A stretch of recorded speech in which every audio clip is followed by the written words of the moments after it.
Good morning, everybody, and a very warm welcome to third edition of Ficki's Roads and Highway Summit, Accelerating the Road Infrastructure, New India at 75. Ladies and gentlemen, we are most delighted to have the Honorable Minister Shri Nitin Gadkari ji amongst us today. Before I invite Mr. B.V.N. Rao, Chairman Ficki Committee on Infrastructure, I would request him to please hand over the green certificate to the Honorable Minister. Ladies and gentlemen, this green certificate is Ficki's commitment to plant 10 trees on the name of Honorable Minister at Sundarban National Park in West Bengal.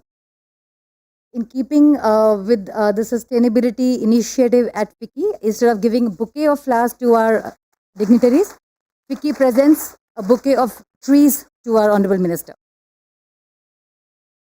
Thank you. May I request Mr. B.V.N. Rao to please extend a formal welcome to the Minister.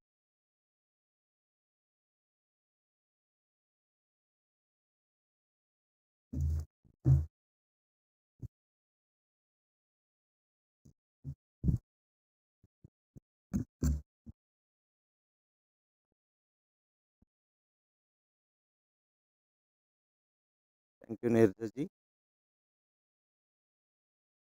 Good morning, gentlemen. Good morning, friends. Nitin Gadkari ji, Honorable Minister of Road Transport and Highways, Government of India. Shailesh Pathak, Co-Chairman, Ficki Transport Infrastructure Committee. Senior officials from the government, distinguished speakers and delegates. It is my proud privilege to welcome Shri Nitin Gadkari ji to the Accelerating the Road Infrastructure, New India at 75, third edition of the Road and Highway Summit. Sir, thank you for taking out time to be with us today, and indeed we are extremely grateful to you. Ladies and gentlemen, no introduction is needed for Nitin Gadkari ji.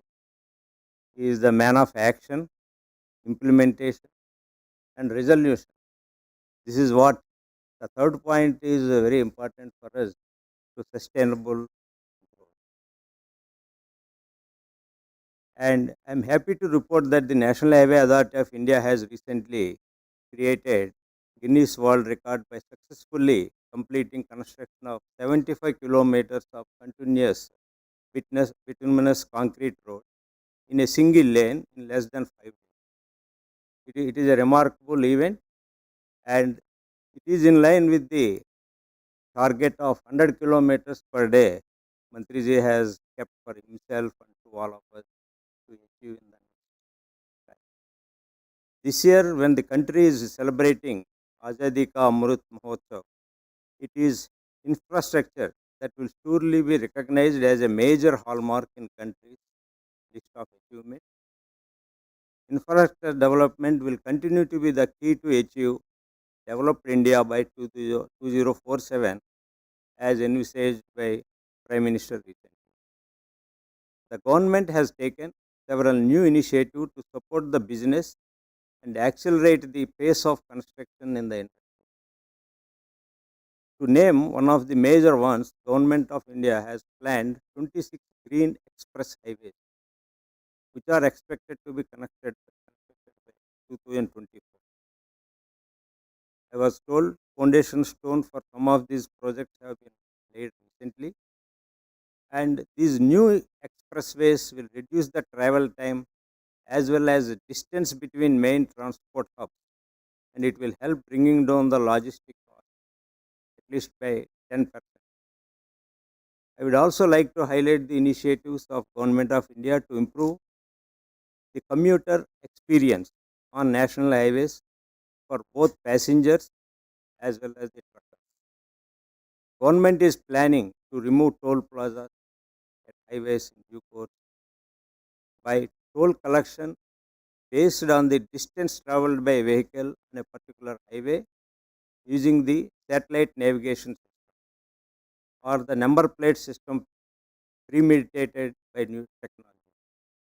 This modification will not only reduce the time and cost of travel of the user and also save fuel wastage of a toll plaza which we are experiencing.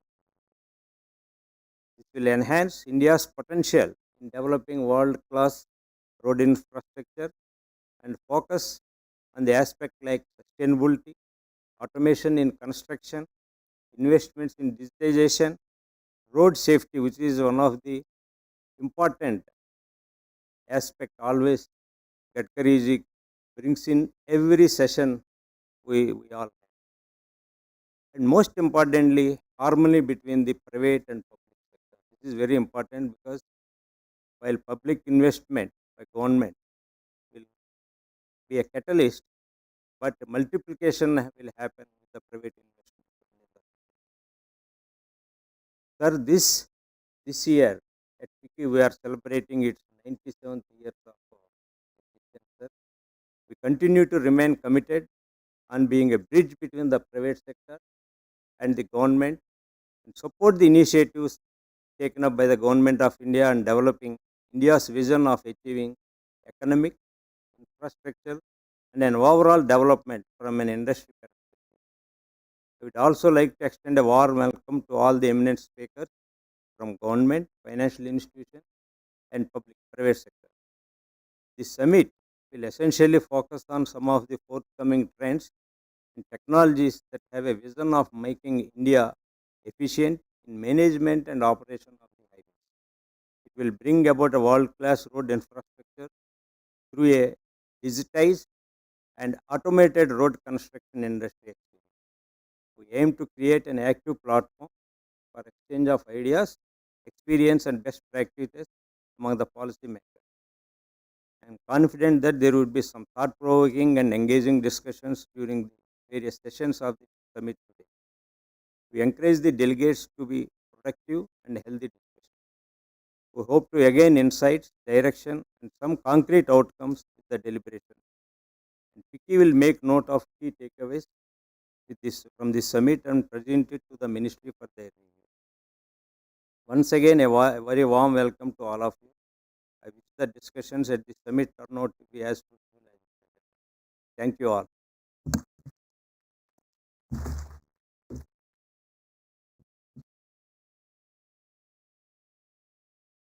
Thank you, Mr. B.V.N. Rao. Now, to set the context for today's summit and put forward industry's perspective, I invite Mr. Sailesh Pathak, Co-Chairman, FICCI Committee on Infrastructure, to take the Ladies and gentlemen, it is our great honor to welcome Honorable Minister Nitin Gadkari ji to the third edition of the Highways and Roads Conference. All of you know, and just now Mani Gadkari ji mentioned that how to get things done and how to resolve issues is one very, very strong point for Mr. Gadkari, and I think all of us need to give him a round of applause exactly for that. काम कैसे कराना हो और झगड़े कैसे सुलझाने हो, ये आपसे अच्छा बहुत कम लोग हैं जो कर सकते हैं. We are also very happy to be back to a physical meeting and gathering. And I remember, मेरे ख्याल से पिछले साल या during the lockdown, we had a similar edition of the Highways Conference, and I was supposed to give a vote of thanks. And after Gadkari ji's speech, there is, nobody can say anything. So I said, in less than 10 years from now, India's highways will be the same standard as American highways. And Manya Gadkari ji said, नहीं, वो 4 साल में मैं करके दूंगा. I remember that. Today, we do know that the highways scenario in all of our country has transformed. And what has really happened is speed and scale of implementation.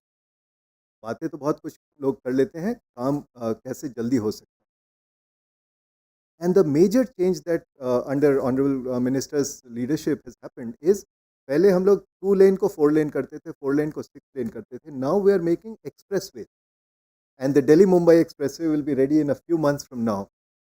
And I'm very fond of my story about in 1990 how I drove from Mumbai to Delhi in 3.5 days. अभी 16 घंटे में चले जाएंगे, उससे भी कम 12 घंटे में. And I'm also very happy 12 घंटे में. And what has also happened is technology in highways. So last year in June, I drove from Chennai, Madras to Delhi. And that took around 3 days. And after 1 month of reaching, I got a challan from Karanji outpost of Maharashtra saying कि आपने speed limit ज़्यादा की थी, मेरा driver चला रहा था वो पढ़ नहीं पाया. So this is the kind of change that has happened already. And I have only two suggestions for the consideration of Honorable Minister. Sir, पहला ये है that in, let us say, Nasik to Mysore is 1130 kilometers. It takes around 55 kilometers per hour, 20 घंटे में आदमी पहुंच जाता है. Nagpur to Varanasi is 730 kilometers, 13 घंटे में कार से आप पहुंच जाएंगे. But the truck takes much longer. So when the road gets built, how do we move the truck faster compared to the car is more about, it's a non-engineering thing. It is more an enforcement thing. उसके ऊपर आपका अगर ध्यान थोड़ा सा. And one way to do it, sir, is कि अब तो फास्टैग या जो भी ग्लोबल टोलिंग सॉल्यूशंस हैं, we can actually think of ranking of state कि महाराष्ट्र में ट्रक कितने तेजी से बढ़ रहा है और एडजॉइनिंग आंध्रा में कितने तेजी से. With big data analytics using FASTag, this can be done. The second request I had at least was that I had gone to Hangzhou, Shanghai for the G20, and everywhere the flyovers always had a pedestrian underpass and a cyclist underpass. So Halme, you had said that DPR should be constructed properly. Maybe the DPR should include not only the motorist but also the pedestrian and the cyclist. With these words, all of us are warmly waiting to listen to Honorable Minister Gadkari. Thank you. Thank you, Mr. Pathak.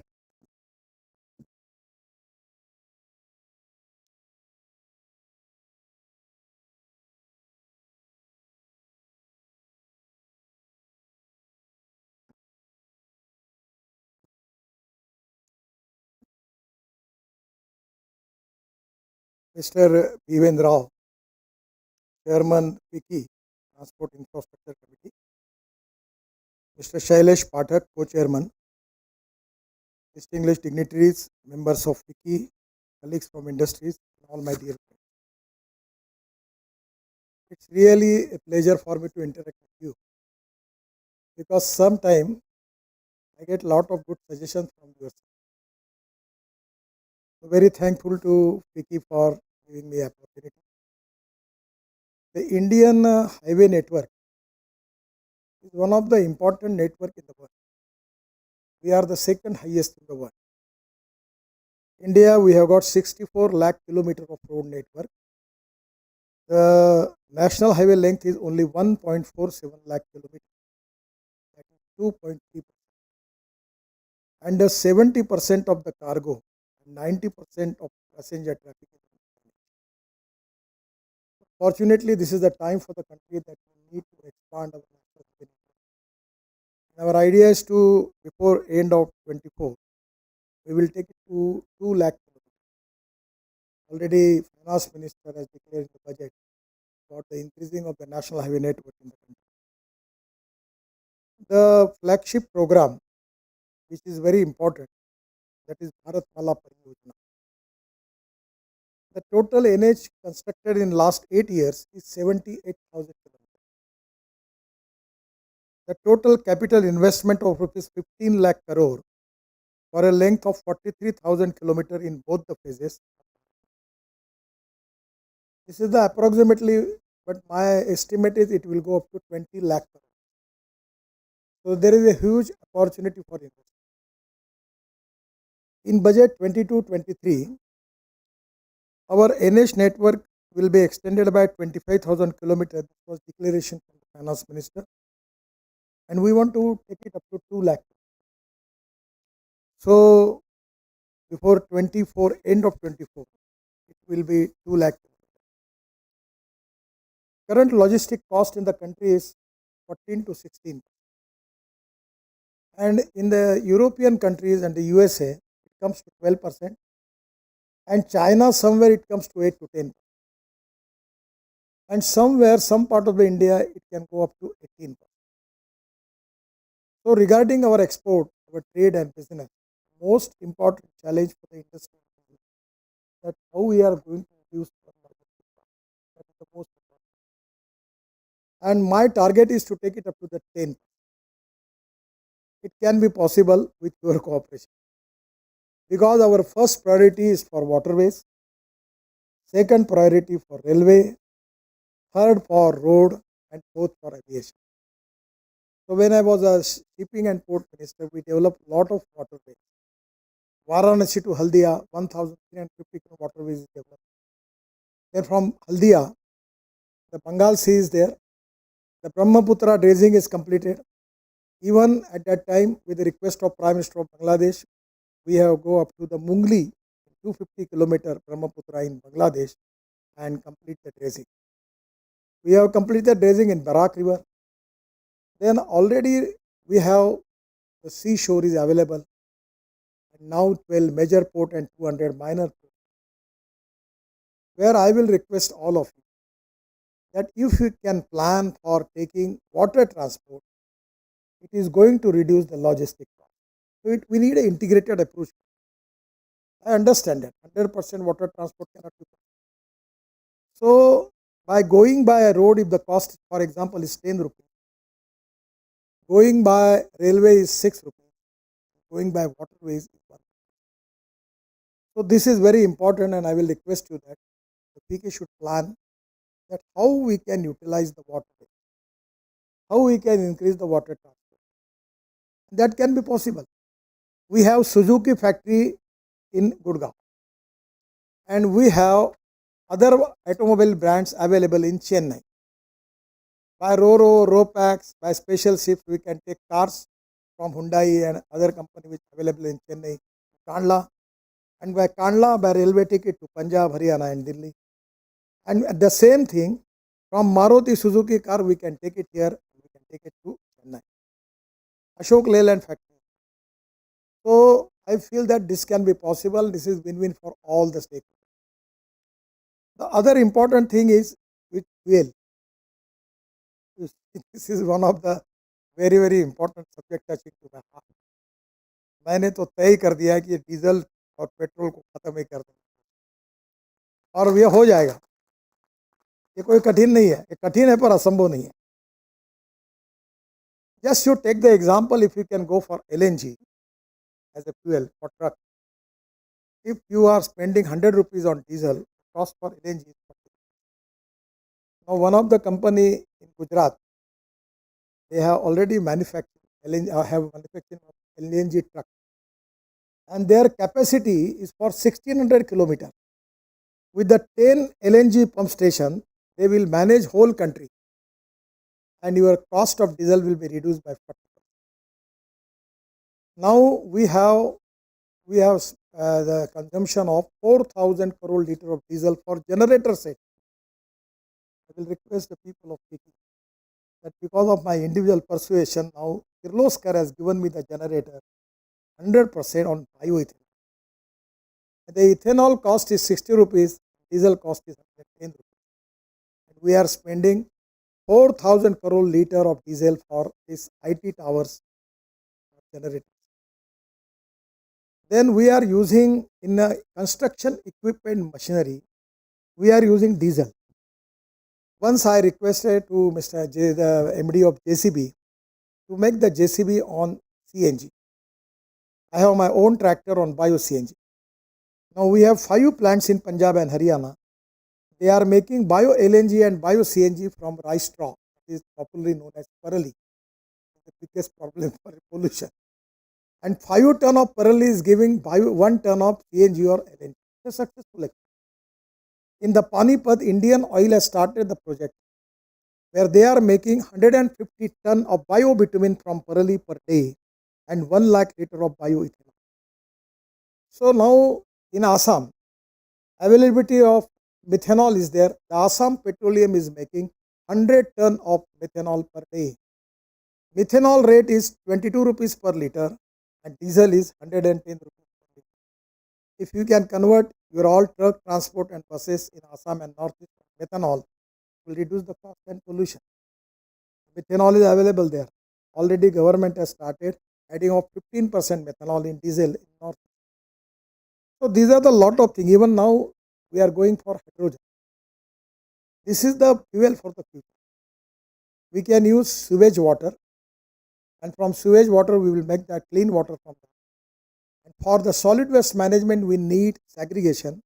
The rooftop solar will be there, and only 1 crore cost you get the electrolyzer, by which we can get green hydrogen.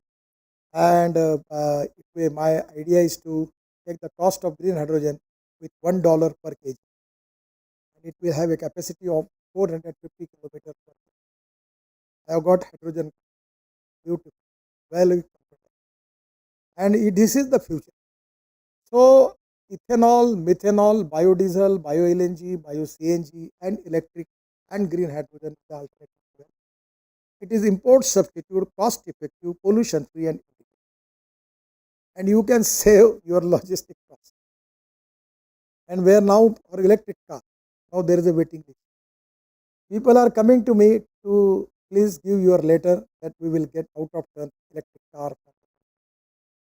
The Indian company has increased their share in the automobile as compared with the foreign company. And now we have two-wheeler and three-wheeler available in flex engine. Flex engine means you can use 100% bioethanol in place of petrol. You know that model Camry of Toyota, that is in flex engine with hybrid electric. Actually, that model was that they have 60% petrol and they generate 40% electricity. Now the Toyota in next month going to launch all their models with 100% bioethanol and electricity. By this, the rate of the petrol will come 25 to 30 rupees per liter. Already the Bajaj, TVS, and Hero have already manufactured flex engine scooter and motorcycle. The auto rickshaw is available. In Pune, we have 3 ethanol pumps are there, and ethanol is a green fuel. There was one problem: the caloric value of ethanol was less as compared with the petrol. So once somewhere in my noting, I get information that in Russia there is a technology available where the caloric value of ethanol is equal to petrol. Because presently 1 liter of petrol equal to 1 liter 300 ml of ethanol. So I just call the scientist to India, take the presentation. And after that I called Mr. Puri, Petroleum Minister, Mr. Vaidya, Chairman of Indian Oil, and Mr. Ram Kumar from the Research Director Laboratory in charge of Faridabad, Indian Oil. And they give the presentation. After the meeting, Mr. Vaidya was telling me, sir, the idea is very, very fun, but we are not sure about the success. तो मैंने उनको हिंदी में कहा, ये गाजर की पुंगी है, बजाओ, नहीं बजी तो खा लो, छोड़ दो. After 3-month trial, the Indian Oil has given me the report that this is success. And now the government has accepted it, by which the caloric value of petrol is equal to ethanol. The petrol rate is 120 rupees per kilometer and ethanol rate is 60 rupees per kilometer. Ethanol is a fuel from the farmer, from the agriculture, which is going to boost our rural and agriculture economy. And our dream is to diversification of agriculture towards energy and power. I always telling to the farmers that अन्नदाता नहीं, ऊर्जादाता बनो. Make green hydrogen, ethanol, alternative fuel. Go for that. Your tractor परली से bio CNG बनाओ, उस पे चलाओ. It can be possible. मैं कोई भी ऐसी बात नहीं कह रहा हूँ कि जो नहीं है. जिसको लगता है शंका वो मेरे पास आ जाए, मैं सब प्रूवन बता दूंगा आपको. कोई हवा की बात नहीं कर. Everything is possible. And this is the time where we need cooperation from people like you. So first of all, by changing the fuel, you can reduce the logistic cost. Increase one of the problem which I am facing, I am making good roads. But actually our first priority is to waterways, second priority to railway, third priority to road, fourth to aviation. But there is some negative thing is happening continuously. Now the traffic is coming on the road. Whether I don't know I am doing correct or not. Because now the 90% of the passenger traffic is on the road and 80% the goods traffic is on the road. The railway is reducing. This is not the good thing, but I am helpless. I cannot do anything. Actually, in the wider interest of the country, we need to use more railway, more water. But actually, by making green express highway, you can reduce the cost. The Pathak was telling me, you can do it. Now Delhi to Mumbai for car, it will take 12 hours. Now 3 days before I was in Mumbai for launching of double-decker electric bus, Ashok Leyland for test. So the chief minister was with me, and actually when I was minister in Mumbai, I got opportunity to construct 55 flyovers and Worli Bandra ceiling project in Mumbai Pune Express. So at that time, my dream was there to take it that express highway to connect it to Mumbai Delhi corridor, going for Surat, Ahmedabad, and so I give the proposal to chief minister that I am ready to construct a flyover connecting Worli Bandra after that Vasai Virat to Delhi Mumbai highway. The cost coming 50,000 crore. I don't have any problem. Only you give me two things. You give me exemption of share of GST from government of Maharashtra in this project, and give me the all aggregate and material without royalty project, and give me some government land. I am ready to invest 50,000 crore. So by which it can be possible from Nariman point to Delhi up to Connaught Place, it will be 12.5 hours. You will be there with car. And for truck, it will take 18 to 20 hours. Presently, it takes 50 to 56 hours. So it is going to reduce the cost. When I was minister in Mumbai, there was time taken from Mumbai Pune was 9 hours.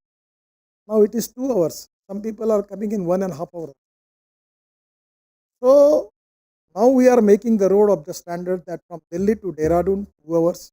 Up to end of this year, before December end, we will give that road.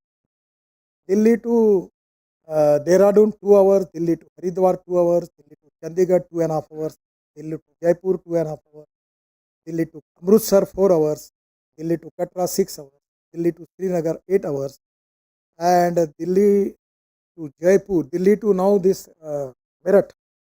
First of it was 4.5 hours, now it is 40 minutes from Delhi to. So already the things are moving fast. We are making Chennai to Bangalore with 2 hours. Or remember NHI is here, he is making that. Within 2 hours we will be there. So my suggestion is we are making 12 green express, say 26 green express highway access control. So from Mumbai and Pune we have a lot of problem for water, for air pollution. But now from Delhi, from North India, from Gujarat and Rajasthan, the traffic which is going to south, Hyderabad, Chennai, Bangalore, in Kerala, everywhere now that traffic is going to Mumbai, Mumbai to Pune. Then there are two ways, Pune to Solapur, Pune to Kolkata.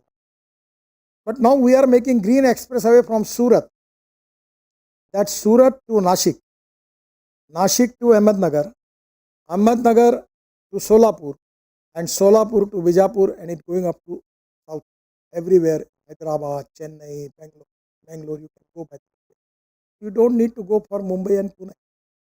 It will reduce the air pollution in Mumbai and Pune. So actually it is just like a heart surgery, bypass. We are making the arrangement just like bypass surgery.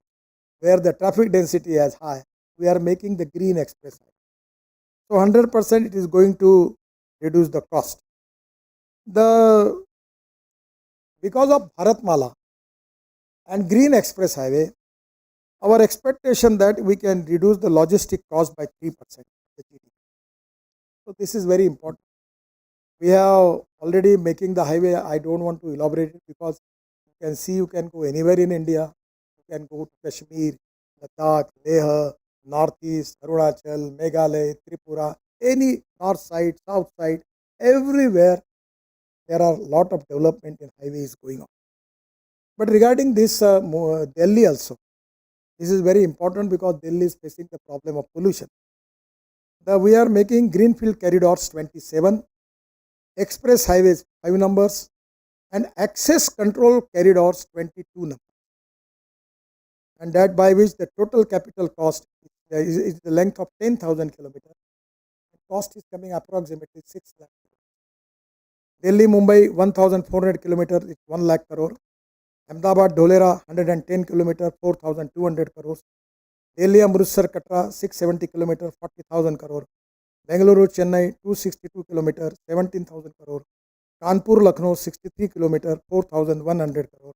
These are already in the process. So this greenfield infrastructure project, very important. We have conducted route optimization exercise across major corridors and have designed newer alignments which have resulted in minimum 4-lane configuration of reduced travel distance, reduced travel time, lesser fuel consumption. Around 110 crore liters of fuel will be saved every year. Reduce CO2 emissions. Annual reduction of carbon dioxide emission by 250 crore kg. Huge saving in land acquisition cost and utility shifting process. Port connectivity with at least 4-lane highways. Everywhere for 4-lane, there will be 4-lane road. Greenfield alignment brings socio-economic development in the region. And saving in the travel time is going to reduce the cost. Now the Delhi-Mumbai Express Highway, giving just the, you can make the economic study of this project, is 1,382 kilometers. Cost is 1 lakh crore. 100% length is awarded. 70% work is completed. 90% of the work will be completed by end of this year. Trying to make it 100%. Travel time 12 hours by car. मैं 14 बोल रहा था तो थोड़ा 12.5 hours इसलिए कहा कि Nariman point जा रहा तो by car and 20 hours by trucks. And Delhi Meerut Express Highway is already you are experiencing 40 minutes. Train Trans Haryana Ambala Kotputli corridor 313 kilometer. The cost is 12,000 crore and it is already alternative to NH44 section between Delhi to Ambala. Provides seamless connectivity from Himachal Pradesh, Chandigarh and Ambala to ports in Gujarat and Maharashtra. This road is also going to connect Manali also. For tourism also it is very important. The Trans Rajasthan, that is Amritsar, Bhatinda, Jamnagar. 917 kilometer corridor. 23,000 crore cost there. Probably maximum work is completed. Improves connectivity between industrial zones of Punjab, Haryana, Rajasthan and connects them to major ports of the country. So this is going to reduce the logistic cost is very important. Now already I have few information about the other highways. Now the most important thing is I always telling to the people that the innovation, entrepreneurship, science, technology, knowledge. And for the construction industry, we need upgradation of the technology, where we don't want to compromise with the quality, but we want to improve the cost quality of the construction. Make more alternatives for why the steel people are so happy and increasing rate because there is less. If you can make the alternative for cement and steel, you will be happiest. So glass fiber steel we are allowing. Now that lot of technology we are taking, I am telling you about it. But before that, I am telling you about the project of Delhi. Delhi is the capital, but unfortunately, we are facing crucial problems related to the air. We are making roads of 53,000 crores to decongest Delhi. The Eastern Peripheral Express Highway of 135 km, 12,000 crores completed. Dwarka Express Highway 30 km, we are spending 10,000 crore. Next up to December, we will open that. That is going to reduce the problem of this Delhi Jaipur highway. Then UER2, Urban Extension Road of 6 lanes, 76 km of 8,000 crore. Work has already started. Delhi to Akshardham to EP of 6 lanes, 32 km of 3,500 crore. Work has started. UP Haryana border to Sonipat 4 lane, 45 km, 1,200 crore already started. Gurgaon to Sohana 6 lane 22 km 2000 crore work has started. Gona to Sonipat 4 lane 38 km 1500 crore work has already started. Flyover and underpass on Delhi Gurgaon road of 1000 crore already it is in tender. Now after that, just 20 days before, I was there with our member NHI, Additional Secretary Mr. Ghosh and Manoj with in Gurgaon for the program of BCG, some climate change conference was there. We were stuck up in the traffic. तो दोनों मुझे कह रहे थे ये traffic, बोला अच्छा हो गया तुम फंसे, जब मैं फंसा हूँ तो लोग देख रहे हैं और कितना आनंद उनके चेहरे पे आ रहा, देखो बोले हम मिनिस्टर भी फंसा है फिर भी नहीं, कितने लोगों को तकलीफ हो। तो मुझे पूछे कि मैं बोला तुम्हारे कारण है, तुमने गलती की। अगर धौला कुआं से पूरा फ्लाईओवर बनाते डबल डेकर और पूरा गुड़गांव के आगे ले जाते तो आज काय के लिए ट्रैफिक। तो अभी हमने एक अच्छा काम किया है कि महाराष्ट्र सांगली साकोली में हमने ब्रिजेस तोड़ दिया, ब्रिजेस को तोड़ दिया, और अभी हम चेन्नई में और पूना में बना रहे मेट्रो एक बना है। वो रोड ऐसा है कि नीचे में रोड, ऊपर में फ्लाईओवर, उसके ऊपर में फ्लाईओवर, उसके ऊपर में मास रैपिड ट्रांसपोर्ट उसके ऊपर। तो ये 3-3 लेन के हैं, वाघोली से शिरूर और तळेगांव से शिरूर, और उधर चेन्नई पोर्ट से चेन्नई के बाहर। ऐसे 2 बड़े प्रोजेक्ट हम डिज़ाइन कर रहे हैं। अब मैंने सब जगह कहा कि जहाँ PCUs 30,000 के ऊपर है, 40,000 के ऊपर है, वहाँ डबल डेकर ब्रिज बना, सिंगल डेकर। मुझे मालूम नहीं, टेक्निकली वेरीफाई कर रहे हैं कि धौला कुआं से ये ब्रिजेस बीच में तोड़कर उसी एक ही पिलर पर 2 लेयर बन सकती है। तो अभी वो इंजीनियरिंग चैलेंज है, वो हो जाएगा। तो आप धौला कुआं से चढ़ गए तो गुड़गांव के बाहर बीच में आप उतर सकते, वो होगा तो आपका ट्रैफिक जाम ही नहीं होगा। अब मैंने जब बनाया तो मुझे याद नहीं, दिल्ली ज़्यादा मालूम, इफ्को चौक में बनाया, कौन सा हीरो का चौक में बनाया, ऐसे वहाँ मैंने बीच बीच में बनाया, पैच वर्क में काम। अनुभव से मुझे ध्यान में आया कि ये patch work is not a solution, इसलिए अब मुंबई में ये गलती हो गई। मुख्यमंत्री जी ने मुझे कहा, मैंने बोला यही हम मुंबई में बनाते हैं कि नीचे में रोड, ऊपर में मेट्रो और ऊपर में फ्लाईओवर, उसके ऊपर में मेट्रो, बहुत अच्छा। ये दिल्ली, मुंबई, कलकत्ता, चेन्नई के लिए अब करने की आवश्यकता है, हम उसके ऊपर जाएंगे। दिल्ली के ये पूरे रोड की संख्या, ये कॉस्ट 53,000 करोड़ है और ये 60,000 करोड़ के ऊपर। इसमें बाद में भी और प्रोजेक्ट ऐड किए हैं जिससे दिल्ली का पोल्यूशन कम। एक जो इम्पोर्टेंट चीज़ है, जो इन्वेस्टमेंट, तो मेरी बात को गलत मत, मुझे कोई इन्वेस्टर के पीछे घूमने की जरूरत नहीं। मैं ये नम्रतापूर्वक कह रहा हूँ, इन्वेस्टर मेरे पास आते तो मैं कर सकता। और अब मेरे दिमाग में आया कि अब मैं गरीब लोगों के पैसे से रोड, और इसलिए हमारे पास 5-4 मॉडल, एक BOT, एक हाइब्रिड एन्युटी, फिर एक EPC, फिर एक TOT, और अभी हमने बनाया इनविट। अब हम जल्दी अगले महीने में कैपिटल मार्केट प्रोजेक्ट, और CB के काफ़ी रिस्ट्रिक्शंस हैं, तो मैं 4 प्रोजेक्ट को लेके जा रहा हूँ। तो मैंने ये तय किया और मैंने सुझाव दिया, CB के अप्रूवल किया है कि कोई 10 लाख के ऊपर इन्वेस्टमेंट नहीं,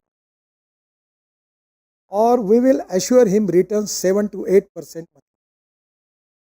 तो जो छोटे छोटे सफाई कामगार, चपरासी, कांस्टेबल, कर्मचारी, पत्रकार, इनके पैसे से रोड बना। कल मैं हमारे यहाँ ट्री बैंक की योजना के लिए भूपेंद्र यादव जी के साथ मीटिंग की, लेबर मिनिस्टर, तो मैंने कहा 7 से 8%, बोले हम पूरा पैसा दे देंगे, हमारे लिए तो रिटर्न इतना बहुत बड़ा हो गया। तो 10 लाख के ऊपर करेंगे और फिर बाकी रहा तो आप लोगों के लिए रखेंगे, फिर उसके बाद बाकी रहा तो फॉरेन इन्वेस्टर को। अब मैं चाहता हूं कि हिंदुस्तान की रोड इंफ्रास्ट्रक्चर को गरीब आदमी का पैसा लगे और उसका बेनिफिट। तो infrastructure investment trust, new set of investors like mutual fund, insurance companies and pension fund हमने बनाया।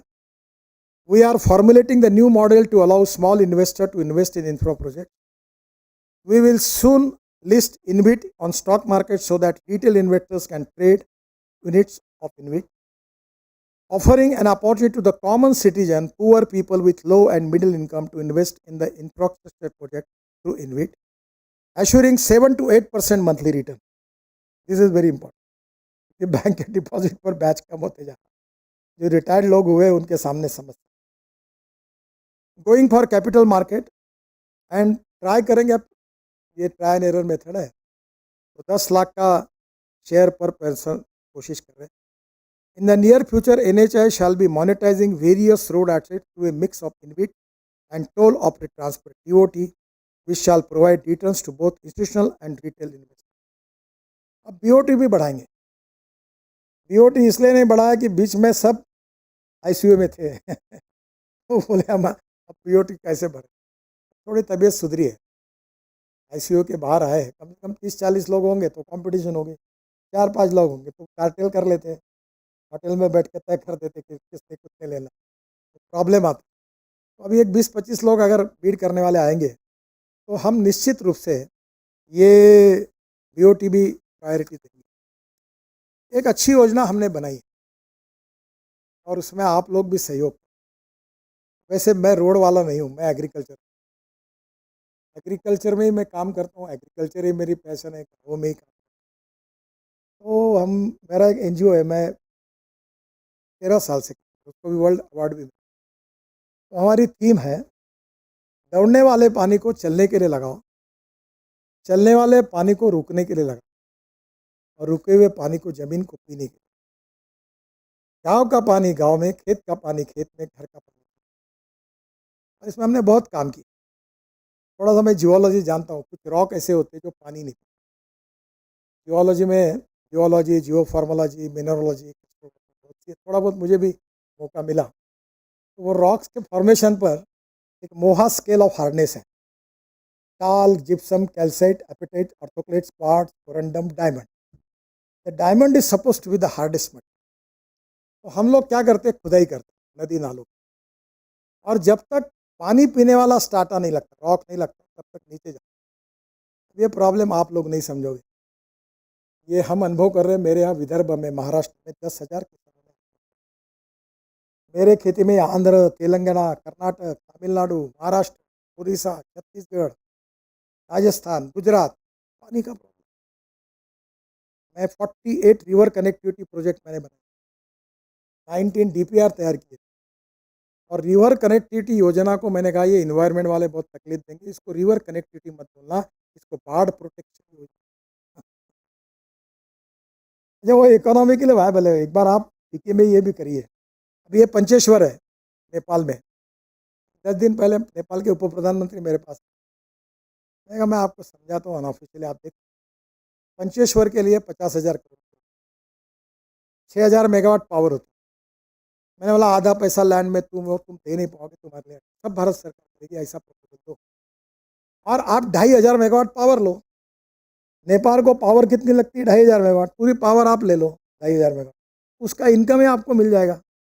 और पंचेश्वर के कारण उत्तर प्रदेश और बिहार के बाढ़ खत्म हो जाएंगे, तो सबको विन विन है। मैं जब था तो पंजाब, हरियाणा, राजस्थान, दिल्ली, उत्तराखंड, हिमाचल, गुजरात, महाराष्ट्र, कर्नाटक, तमिल, खूब झगड़े थे। 1970 से 23 झगड़े थे, मैंने 16 सुलझाए। सब मुख्यमंत्री आते थे, बोलता था दरवाज़ा बंद कर, और बंद करके मैं बोलता था जब तक तुम सोल्यूशन नहीं निकालोगे दरवाज़ा नहीं। आपको ताजुब होगा, 17 झगड़े मैंने मिटा दिए। ये पाकिस्तान और भारत का बंटवारा हुआ तो 3 नदियों का पानी पाकिस्तान में जा रहा, 3 को बाकी भारत को। हमारे 3 नदियों का अधिकार का पाकिस्तान। और इधर पंजाब, हरियाणा एक दूसरे से इतना झगड़ा करते कि पानी के लिए, पानी की कमी नहीं है। अभी मैंने इंदिरा कैनल जो बनाया, उसको केवल कॉन्क्रीटिंग किया 2200 करोड़ का, तो राजस्थान के 9 डिस्ट्रिक्ट को पानी की कमी नहीं है। अभी ये पोलावरम जो बना है, मेरे समय में 60,000 करोड़ का, बहुत मैंने मदद की। कालेश्वर बना, काफ़ी तेलंगाना का पानी का प्रॉब्लम सॉल्व हो सकता, और इसमें से हाइड्रो पावर भी आ सकती है। और 1 एकड़ में पानी ड्रिप इरिगेशन से जाएगा तो 2.5 गुना उत्पन्न बढ़ता है। तो आज इंफ्रास्ट्रक्चर में ह्यूज अपॉर्चुनिटी है, वो इरिगेशन में, उसके भी पोटेंशियल को आप जरूर कभी निकालिए। ये अमृत सरोवर हमने बनाया। अकोला में एक पंजाब राव कृषि विद्यापीठ है, मैंने उनको 1 रुपया खर्चा नहीं हुआ, जहाँ रिकॉर्ड हुआ ना 75 किलोमीटर का, वहाँ 36 तालाब बनाया फुकट में। और जो 450 एकड़ इरिगेशन था वो 10,000 एकड़ हुआ, 22,000 कुएं रिचार्ज हुए। और जहाँ किसान आत्महत्या कर रहे थे वहाँ नीम के पेड़ लगे और कड़ू नीम के पेड़ लगे, और बढ़िया इरिगेशन बढ़ा, इनकम बढ़ा, और परिस्थिति बदली। 1 रुपये की इन्वेस्टमेंट। ये हमने अजिंठा देखा होगा, Buldhana Ajanta road, black rock, पूरे रोड को हमने नदी नालों के साथ झरनों को, तालाब को खोली कर हमने स्कीम बनाई कि हमारा रोड कॉन्ट्रैक्टर जो एग्रीगेट यूज़ होता है वो वहाँ से निकालेगा और रोड में यूज़ करेगा, उसके पैसे रॉयल्टी सरकार को नहीं देगा। आम के आम गुठली के दाम फुकट में करेगा। तो अब रेलवे में, इरिगेशन में, सब जगह ये हो सकता है, वाटर कंजर्वेशन। और ये अगर हो गया तो देश का सिंचाई बहुत बढ़ जाएगा। और इसलिए ये एक इम्पोर्टेंट इनिशिएटिव जो हमने लिया है। बाद में इसके साथ साथ टूरिज़्म की कनेक्टिविटी भी हमने। टूरिज़्म ये ऐसा फील्ड है जिसमें 49% कैपिटल इन्वेस्टमेंट एम्प्लॉयमेंट पोटेंशियल पे। मैं फिर से फिकी को रिक्वेस्ट करूँगा। अब रोड रोड पर मैं बहुत बोल चुका हूँ, यहाँ आता हूँ, अब मैं ज़्यादा क्या बोलूँगा, सब आप देखते ही हो। अब आप अगला सेमिनार लो, पब्लिक ट्रांसपोर्ट और इलेक्ट्रिक में ropeway, cable car, funicular railway, bus port, airport जैसे पार्किंग प्लेसेस, लॉजिस्टिक पार्क, और ये public transport system on electricity. और डॉफल मेयर ने फिलीपाइंस में एक बनाई है, हवा में चलने वाली डबल डेकर बस। मैंने मुंबई में प्रपोज किया, अभी कोई लैंड नहीं, कुछ नहीं। अब धौला कुआं से मानेसर मैं बनाना चाहता हूँ। सरकार के पैसे की जरूरत ही नहीं, 22 का आया रहा और रोड मेरा ही है।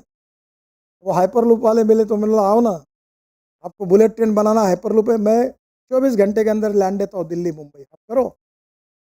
अब रोड इज रेडी। मैं ई हाईवे बनाना चाहता हूँ। अभी इलेक्ट्रिक ट्रक आ रहा है, इलेक्ट्रिक बसेस आ रही है।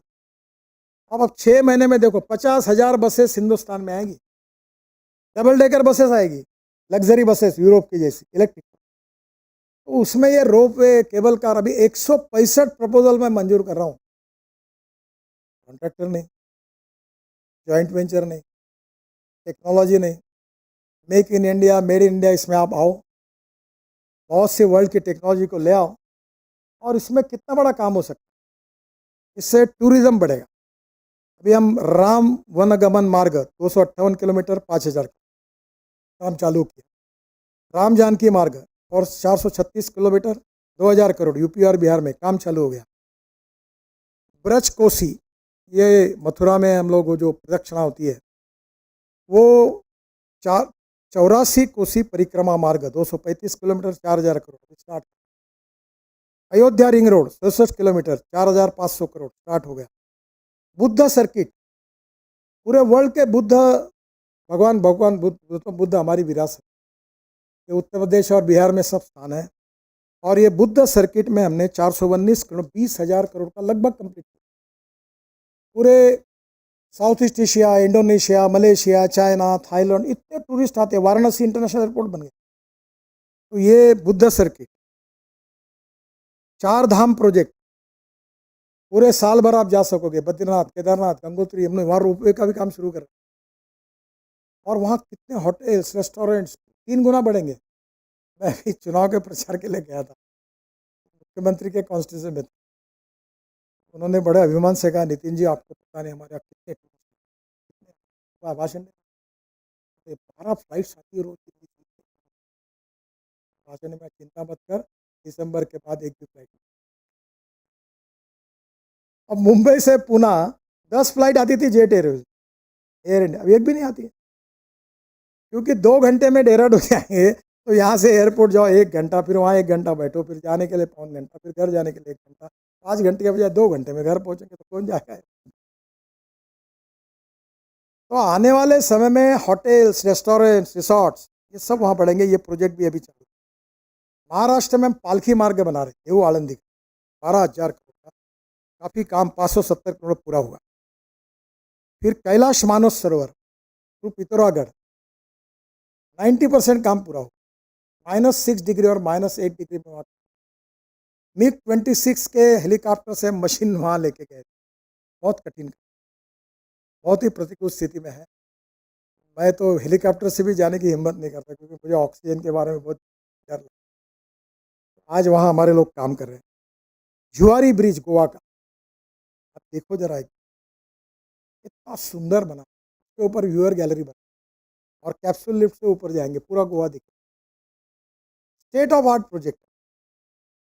बेट द्वारका जो ओखला सिग्नेचर ब्रिज बना रहे हैं द्वारका, तो मैं आपको यही कहूँ, नर्मदा में एक ब्रिज अच्छा डिजाइन करके, तो उसमें काफ़ी बड़े प्रमाण पर एस्थेटिक। मैं आपको एक बता दूँ, मुझे बड़ा आनंद है इसमें। मैं नागपुर में फाउंटेन, कल 24 तारीख को उसका पहला पायलट इनॉग्रेशन। वो वर्ल्ड का सबसे बड़ा फाउंटेन है, जिसकी फ्लोटिंग फाउंटेन की 50 मीटर हाइट। उसका आर्किटेक्ट है फ्रांस से,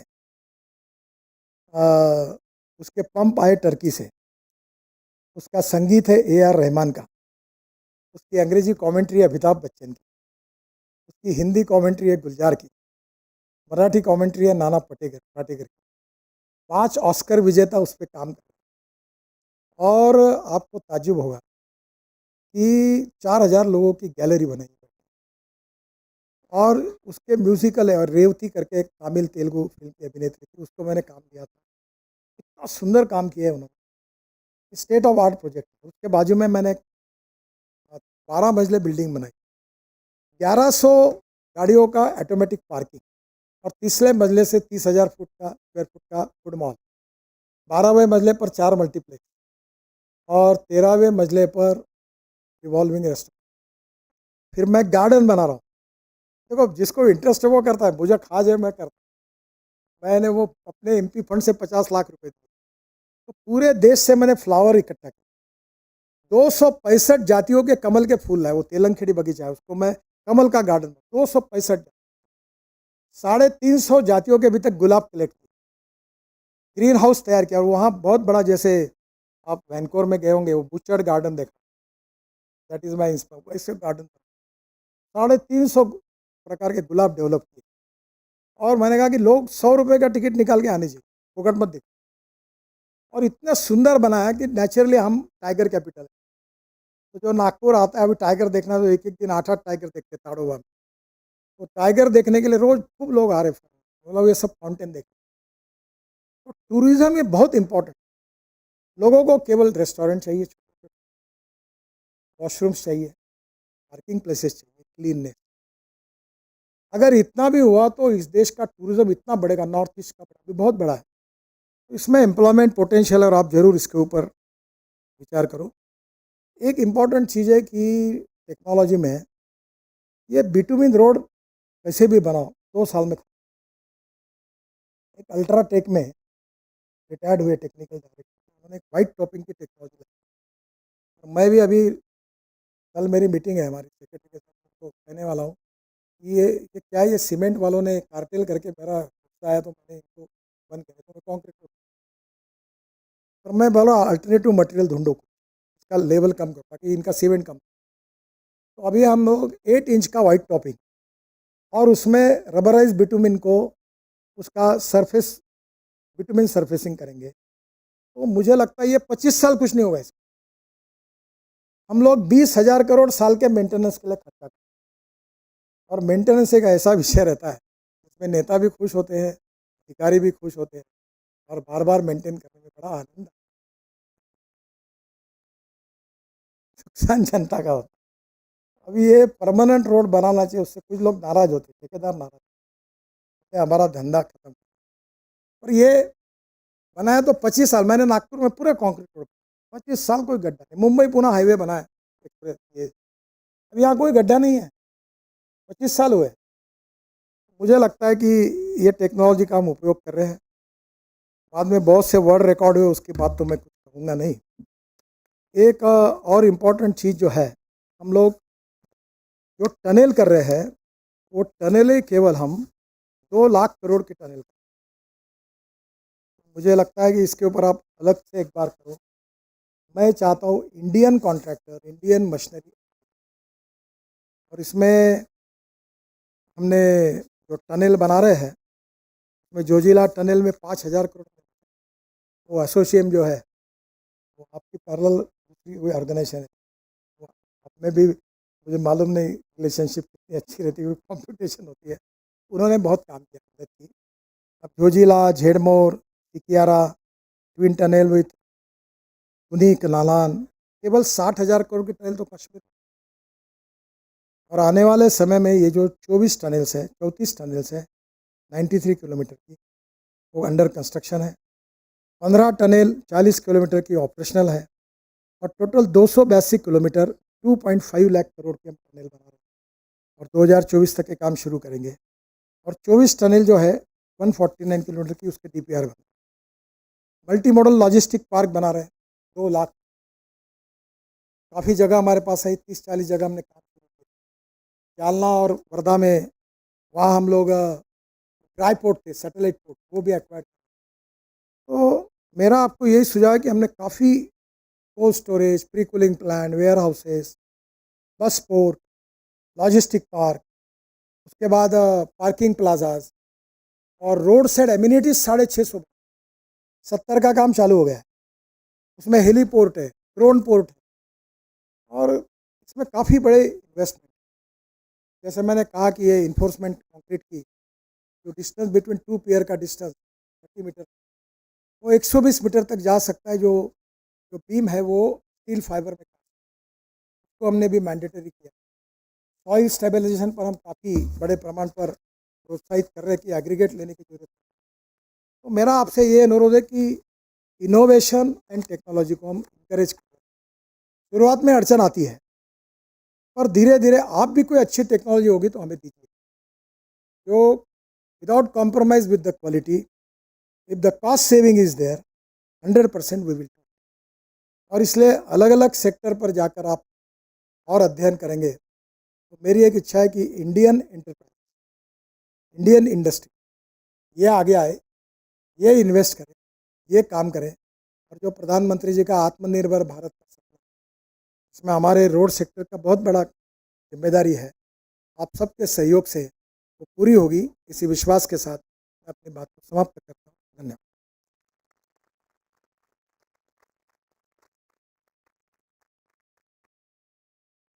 Thank you, Honorable Minister. If one person single-handedly can be credited for changing the roadmap of India, that's, and I mean quite literally, it will be Mr. Gadkari. So your innovative ideas are not just increasing the pace of infrastructure development in the country, but also bringing in transformational impact on the socio-economic prosperity of countrymen. With this, I would formally invite my colleague Manam Bajunta to deliver the word of thanks.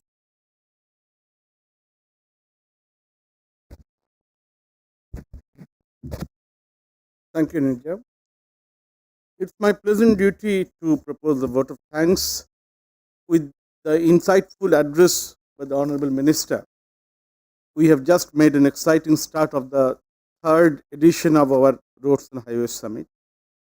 Honorable Minister, we are most grateful to you for your gracious presence and sharing with us your valuable thoughts and views on the sector's development and many other important related areas. Sir, we are immensely encouraged by your continuous guidance. Thank you very much. Thank you, Mr. Bivin Rao, Mr. Shailesh Pathak, office bearers of the FICCI Infrastructure Committee, and all the esteemed members of our committee who are not only present here today and have been giving us valuable input towards the functioning of the committee as well as organizing this summit. Our sincere most thanks are due to senior officials from the ministry and various agencies who have for being kindly present here today, our distinguished speakers, delegates, industry members, to one and all who have helped us to make this summit a success. I wish to thank our friends from media for their kind support and coverage. Last but not the least, I would like to thank our partners and sponsors. Silver sponsor, Silver partner MSP Steels, SRMB Srijan Private Limited, Action Construction Equipment Limited, and associate partner Geosys India Infrastructure Private Limited for kindly supporting this summit. Thank you, ladies and gentlemen, for your kind attention. I'll give it back to Nidhi. Thank you very much, Manav. As the Honorable Minister departs, we will not have the tea break. We will immediately start session 1. And I invite my colleague Kumar.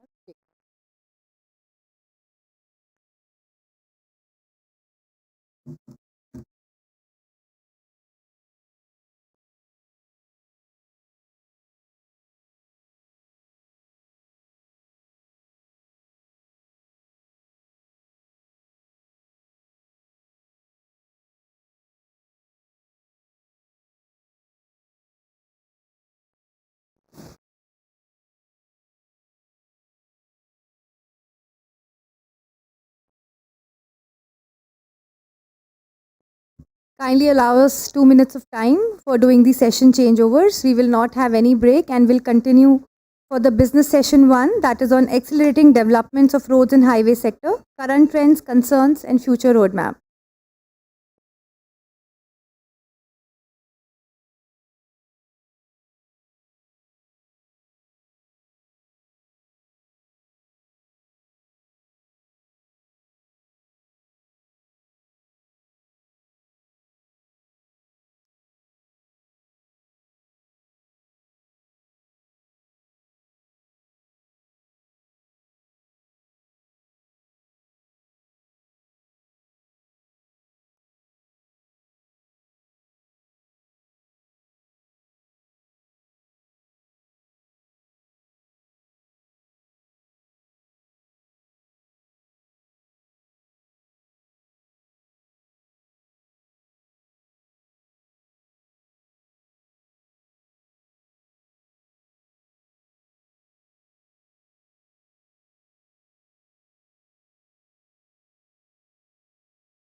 I would like to now invite the speakers for business session 1. May I take this opportunity for inviting Shri Amit Kumar Ghosh, Additional Secretary Highways, Ministry of Road Transport and Highways, Mr. R.K. Pandey, Member Projects, NHAI, Mr. Satish Parak, Managing Director, Ashok Buildcon Limited, Mr. Arun Kumar Sharma, CEO Transportation Business, GMR Group, Mr. D.K. Sen, Whole-Time Director and Senior Executive Vice President, L&T. He's going to be joining us any moment. And last but not the least, our moderator for the session, Mr. Jagan Narayan Padmanabhan from CRISIL.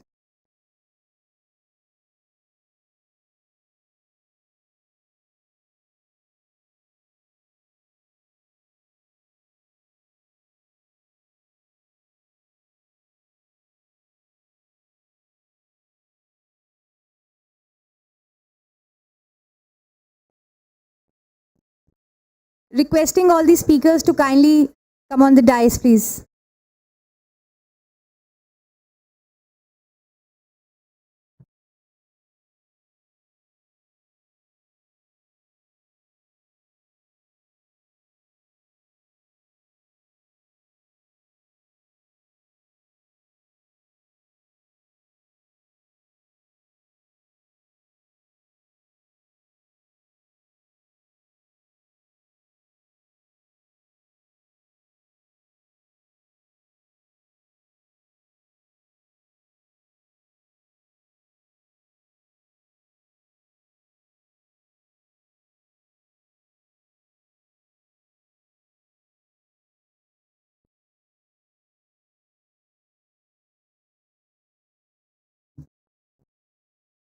Requesting all delegates to kindly be seated. I now hand over the session to the session moderator, Mr. Jagan Narayan Padmanabhan, Practice Leader and Director, Transport and Logistics, CRISIL.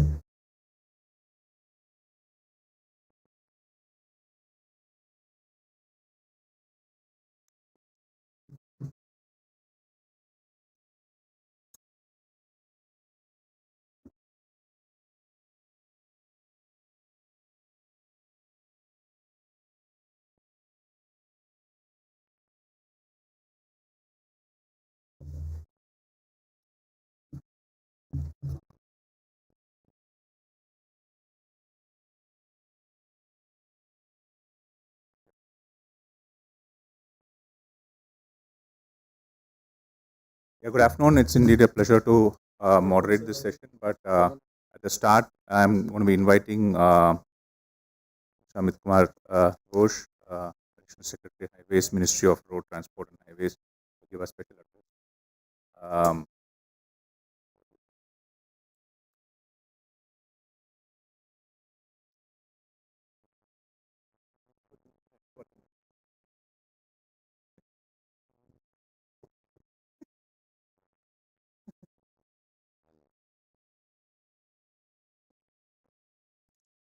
Yeah, thank you. Distinguished panelists on the dais,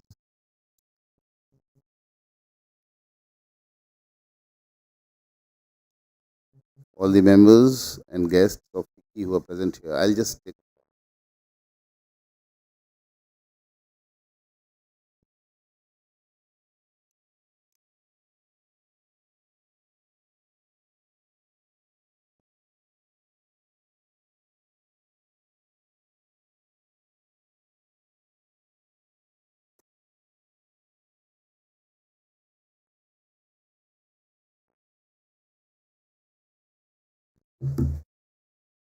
I'm sorry, the call had to be shared with Mr. Pandey. So, uh, ladies and gentlemen, it is a pleasure to be here.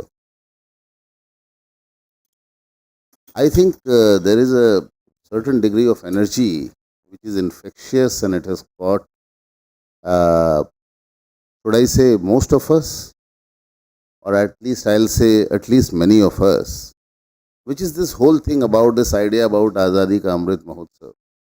The more I meditate on this, the more I realize how little time we have left uh, in the innings that we have played in this country in doing our best. Because, Azadi Ka Amrit Kal also means that the next generation must take over and we must make way for the new crop which is coming along. And I'm really uh, very happy to be here when FICCI is organizing this summit in the context of Azadi Ka Amrit Mahotsav. Actually, India at 75 is not very different from what I have been seeing all along.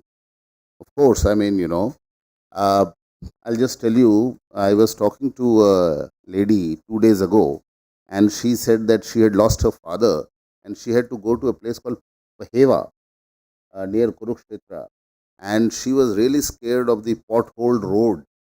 There is something that they had to do over there in the context of losing her father. And she said, Mr. Ghosh, I cannot tell you the kind of road, you have built. So, I mean, of course, I have not built. I just get, uh, credit where, which I don't really deserve. But the fact is that people see these changes and they take them as, fundamental changes. But I think that, fundamental changes are yet, but they are on their way. So I have tried to convey to you my excitement about the Azadi Ka Amrit Kal. And I think that uh, though we may not play a very active role in these 25 years, next 25 years, but there are a few people here who will be playing that role, young, younger colleagues. Let me also share with you that recently the Ministry of Environment, Forest and Climate Change has appointed me as the chair of the Interministerial Committee to come up with the uh, policy document. I should say a paper on India's vision for 2070 in the context of the declaration made by Honorable Prime Minister in Glasgow for COP26, in which, we have said that we'll become a net carbon zero transport, I mean, in country and in the transport sector. Also, this is so. I just wish to start from there by inverting my address a little. And uh, the entire concept of reducing green gas emission in the country is important is that you know, we contribute about we contribute about 30% of the transport sector. So it is important that we shift to better modes of travel in terms of, you know, climate impact, and that is what Honorable Minister towards the end he exhorted all of us over here, and especially requested Fiki to consider his request to hold a discussion on green technologies and electric vehicles, etc. So I just wanted to uh, underline this fact. Now, ladies and gentlemen, first of all, I came to this sector in 2007. Today, we have the second largest budget after Ministry of Defense. It's not a joke. I mean, I have seen in front of my eyes quantum jump in allocation for our sector. I think it's a it's a very big thing, you know. And today we have the largest national highway building program anywhere in the world. What is more exciting is that the person who signed the cabinet note for Bharat Mala Phase 1, I'm really looking forward to also signing another cabinet note. I hope it is not many weeks away. And that would account for even a larger allocation in terms of money because the vision is even larger. So, as I said, you know, we are now ready to translate our dreams that as Indians we have dreamt. And we are really going to transform this country. So, in 2015, uh, from 2015 till now, we have seen a 68% increase in budgetary allocation. Are we ready for it? Is it sufficient to have greater financial allocation, or are our stakeholders ready in the next, you know, as India has turned 75, to respond to this challenge of greater resources available for us? This is something that we have to really, and I don't think that this summit will suffice. I would suggest picky dialogues on this. You know, we should have picky dialogues on this. So, uh, I'll not go through most of the works because our specialist, Mr. R. K. Pandey, is here, and he will take over those things. I'm just going to talk about some trends. Last financial, we raised nearly 20,000 crores through various types of monetization. This year also in the budget speech, our target is about 20,000 crores. But uh, I'm- I must confess that Niti Aayog has given us a much larger target, and that is giving us sleepless nights. So, from this forum also, I wish to say that roads, as Honorable Minister said, are inherently profitable, and we request greater interest from the market and the stakeholders who would like to come forward and invest in the road infrastructure, help us monetize our already existing. In fact, the global investable capital for roads has been growing at a CAGR of 16%, and it is estimated to be about 1,75,000 crores. It was estimated to be in the financial year 2002. A huge amount of money, and we in the country should be able to attract a good bit. And that has been our effort in terms of TOT or in terms of InvIT that we have set up. Here, I would like to say that recently, in two TOT bundles, we really didn't get the kind of response that we were looking for. And because we have to meet our targets, so we are doing something quite constructive. And I'm happy to say that if our the fallback strategy succeeds, we'll raise an equal, a greater amount of funds, if not the same kind. 4,200 was the target.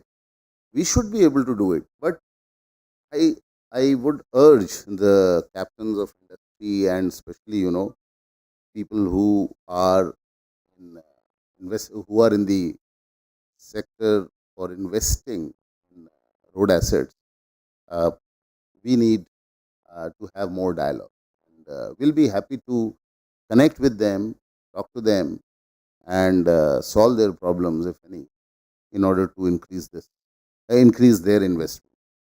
Uh, as I said, private sector investments have also risen uh, to about 22,000 crore, and we are hoping that by financial year 2025, we are looking at a target of 50,000 crore investment in road sector for asset monetization.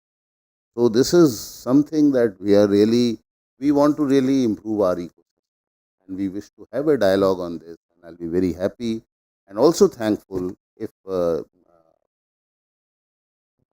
authorities here, Mr. Shailesh Pathak, as the chair of Wiki Infrastructure, could help us. Of course, we do our road shows. We have Secretary Saab had himself gone to Mumbai. The minister had gone. So we keep doing, but a helping hand is always. So this is something that I really wanted to underline, and I'll tell you why. Because I think that the need for funds, according to our vision about which I spoke in the beginning about what we are now planning to unveil soon, that is that will require serious asset. So your help is always. Secondly, I think that this entire ease of doing business is very very critical.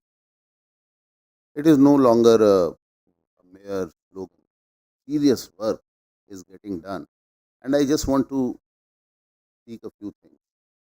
Uh, when I came, the language of the sector was Greek and Latin to me, but I did understand that right in the beginning that we would give the appointed date without any kind of clearance and then expect the miracle from the concession. And lot of stakeholders had suffered, and some of them went to the ground also. So a lot of self discipline has been brought in, and I would just like to run through this because I think it's very important. All of you know about it, but I think it is so important that I just want to underline these, that we have made multiple changes in the model concession agreement, and these reforms, they relate to project preparation, condition precedents, dispute resolution. We have the DRBs now, limitation of liability. So we have incorporated many changes, and let me just give you an example of the kind of dialogue that we have had with all of you. When Mr. Sandhu was the chairman, NHAI sent us entire set of changes that they wanted incorporated, but he said no. I am going to now put it up on the NHAI website, and I am going to invite further inputs. And I tell you, in 3 months, we had 200 recommendations for changes. And it was a Herculean task for NHAI and then for the ministry. We went through each and everything. And Mr. R. K. Pandey is here. I remember the multiple meetings that we would have, and he would clarify the issues raised by the stakeholders. So this is something that we have done, but I do believe that this is, if there is anything else required, we have a very robust IMC system, and I'll be very happy to, because I think now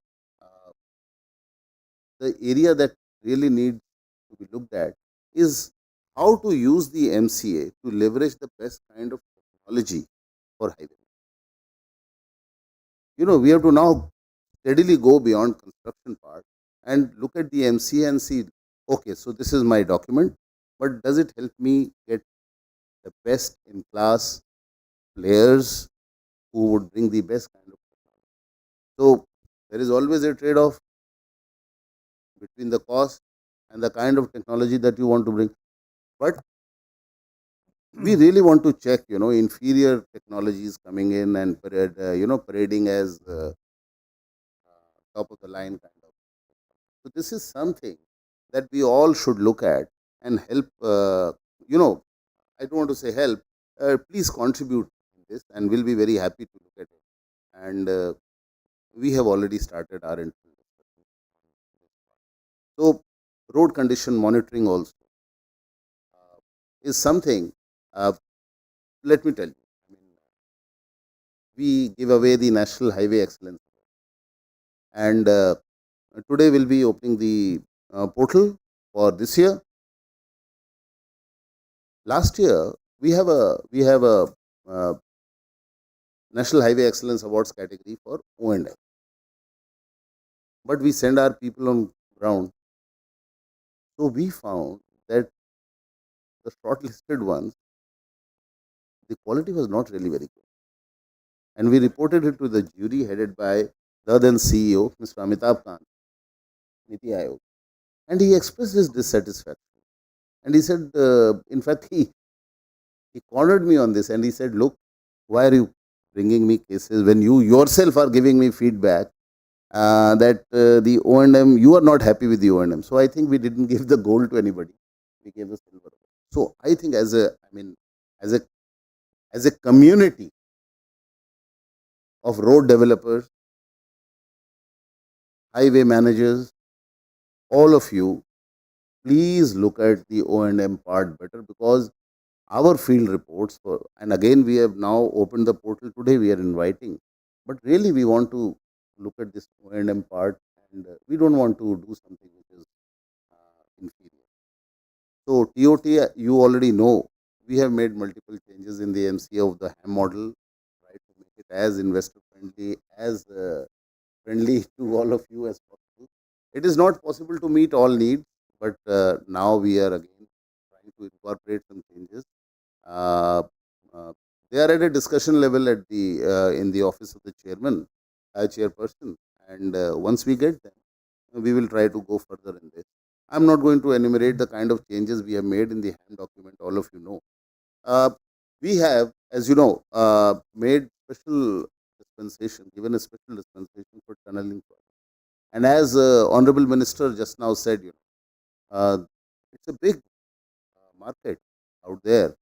Big opportunities lie there. So kindly, uh, we want the best in class and uh, I, for one, I would like that.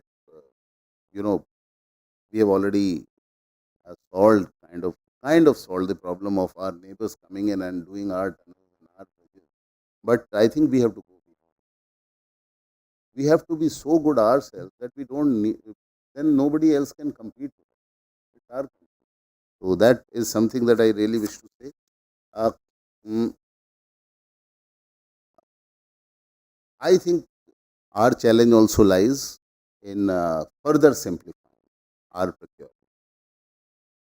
As one of the lead public procurement agencies or ministry in the country, I think that this is something on which continuous work must be done in the Azadi Ka Amrit Kal, and mm, we have created uh, a platform for investors, bankers, other stakeholders to continuously give us input. In fact, Secretary Moore was the head of a committee for seamless transfer, committee for ensuring seamless transfer of bank credit in road sector, in infrastructure sector.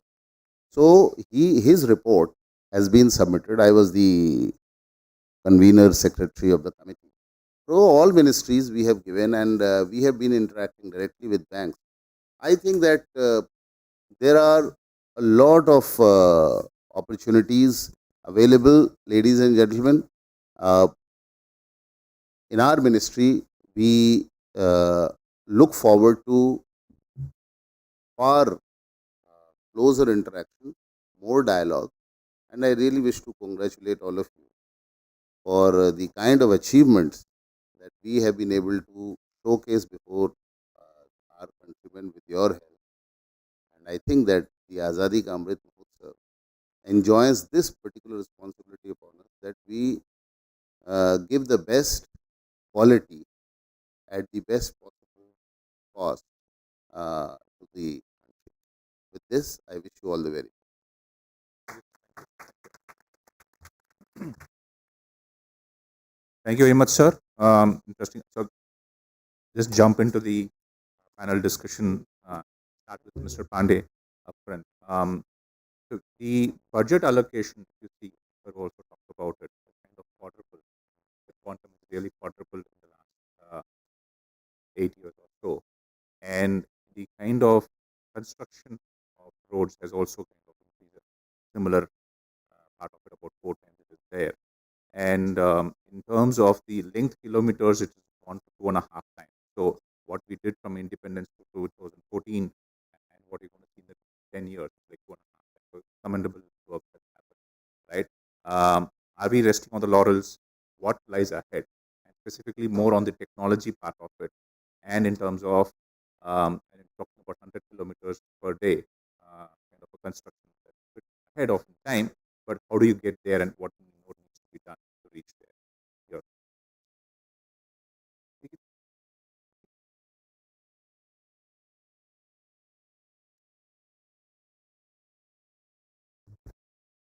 Good afternoon, everyone. Friends, you have heard my minister, you have heard the views of the ministry through additional secretary, and it's a fact that yes, our budget has increased multiple.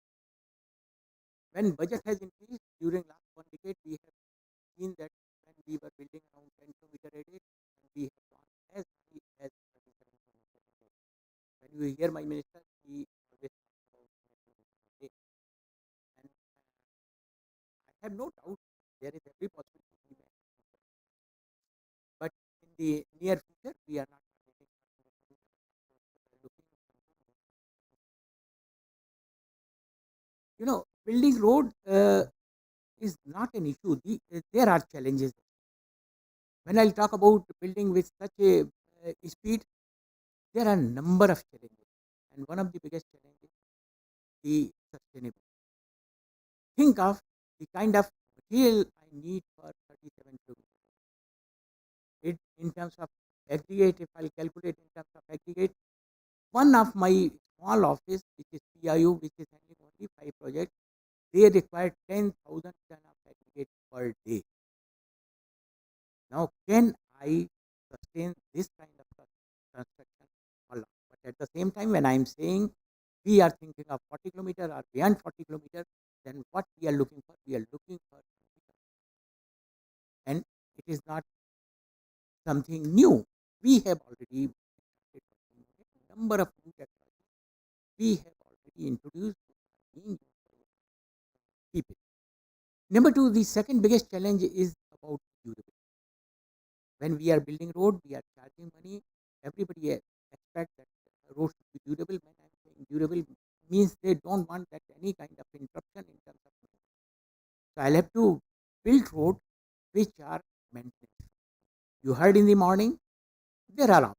We are thinking of you know perpetual payment. We are thinking of concrete payment, and our whole system, how we decide about the various kind of payment is on the basis of the life cycle cost.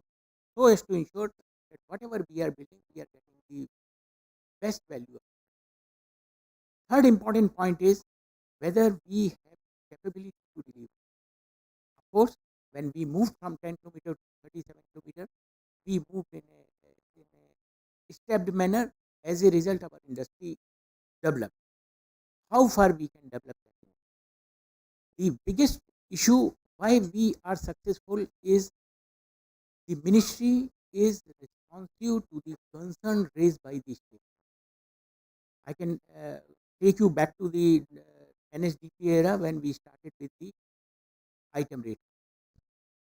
We were implementing item rate contracts with a very, very successful way, but then we realized that we'll have to speed up our implementation.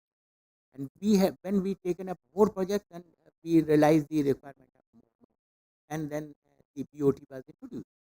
Unfortunately, during the year 11-12, it flopped, but ministry didn't stop. They brought out another new model, that is EPC, and try to revive the industry through EPC by putting money. But with EPC, we cannot continue for long, because that was the issue with which we started with the BOT. So BOT, they didn't have the confidence.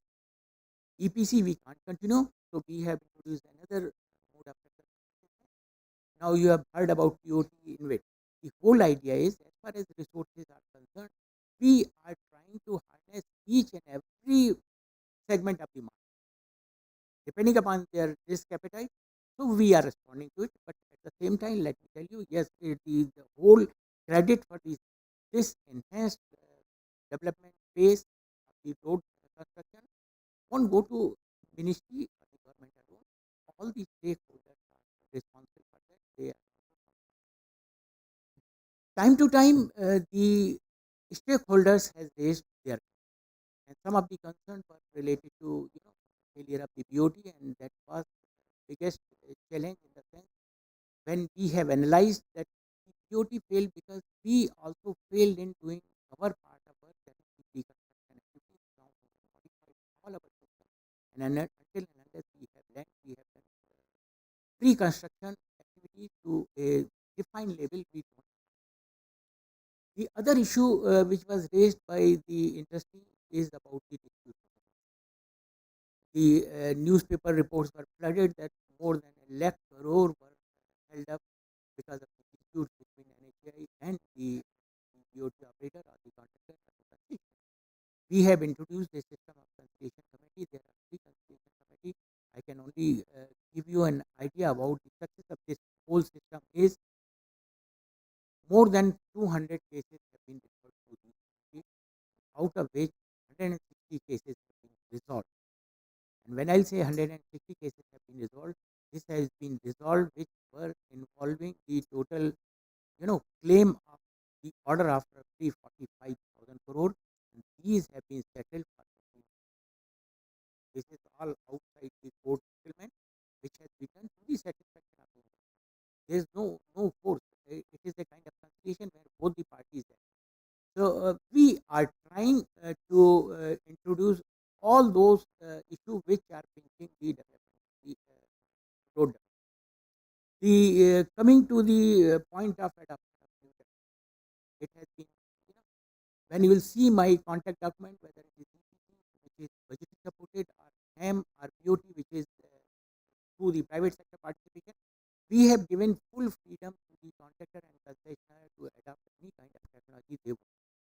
Today, we are not giving any BOQ. I am not telling you how to construct a road. I am only asking, I am looking for this kind of road. I am specifying the performance level rather than giving the recipe how to construct. So, full freedom has been given to the contractor and concessionaire to adopt whatever technology they feel they can. And as a result of this, during last 4-5 years, we have seen a sea change. Today, everybody has left the conventional way of constructing road. Cement treated base and sub bases are today not in use. Even code is recycling, farm mixes, use of plastic waste, use of slag. Not only steel slag, Mr. Satish Pandey might talk on that. All other kind of waste we are using in road construction, which was used in road construction, but for the lower layer. Now we have moved up to the top layer. Stabilization we have adopted in a big way, even for the management. As a result, our thicknesses have been reduced. But all these innovations have been introduced by the contractor, and we have accepted wholeheartedly. There are issues related to introduction of new technology, but we have a cell in the NHI, even in the ministry, in case any contractor or concessionaire feel that they are finding it difficult to adopt new technology, they can refer their cases to us and we try to resolve. Friends, a lot of has been done, but of course at the same time I can't say that everything is done. There are issues from your side, there are issues from my side as well. There is no doubt in it. We are building roads in a big way. Everybody is appreciating, but at the same time, there are a number of incidences wherein we'll have to really look towards our own. In the recent past, there are accidents involving collapse of the bridges. There are a dozen of them. Anyways, that we have already taken up. There may be issues from your side as well. I'm sure you will raise all those issues. We'll try to respond to your issue the way we did in the past, and we take up our road construction in much faster way the way we are doing. Thank you very much. Thank you, sir. Mr. Sen, getting into the conversation. If you see from an EPC play, that's your forte in a way from a last few perspective. And on the roads part, close to maybe about 40% and above. That's the award which happens on the EPC side of the business. And in a way, HAM project also is deferred EPC. So a significant part of the roads construction is on that part. And you are a flag bearer in terms of the industry of EPC standards and how it is there. But often we're seeing a lot of aggressive bidding which is happening. How do you see that in the context of overall road development? Do we have enough contractors as well? Because at the end of the day, if we have to progress in a fast-paced manner, we need quality contractors. So if we have qualified that, we have enough systems, we have enough quality. And what more needs to be done to get there and have multiple likes of LNP coming on board? It was not made in a day. 50 years is a long time. Road itself we are building.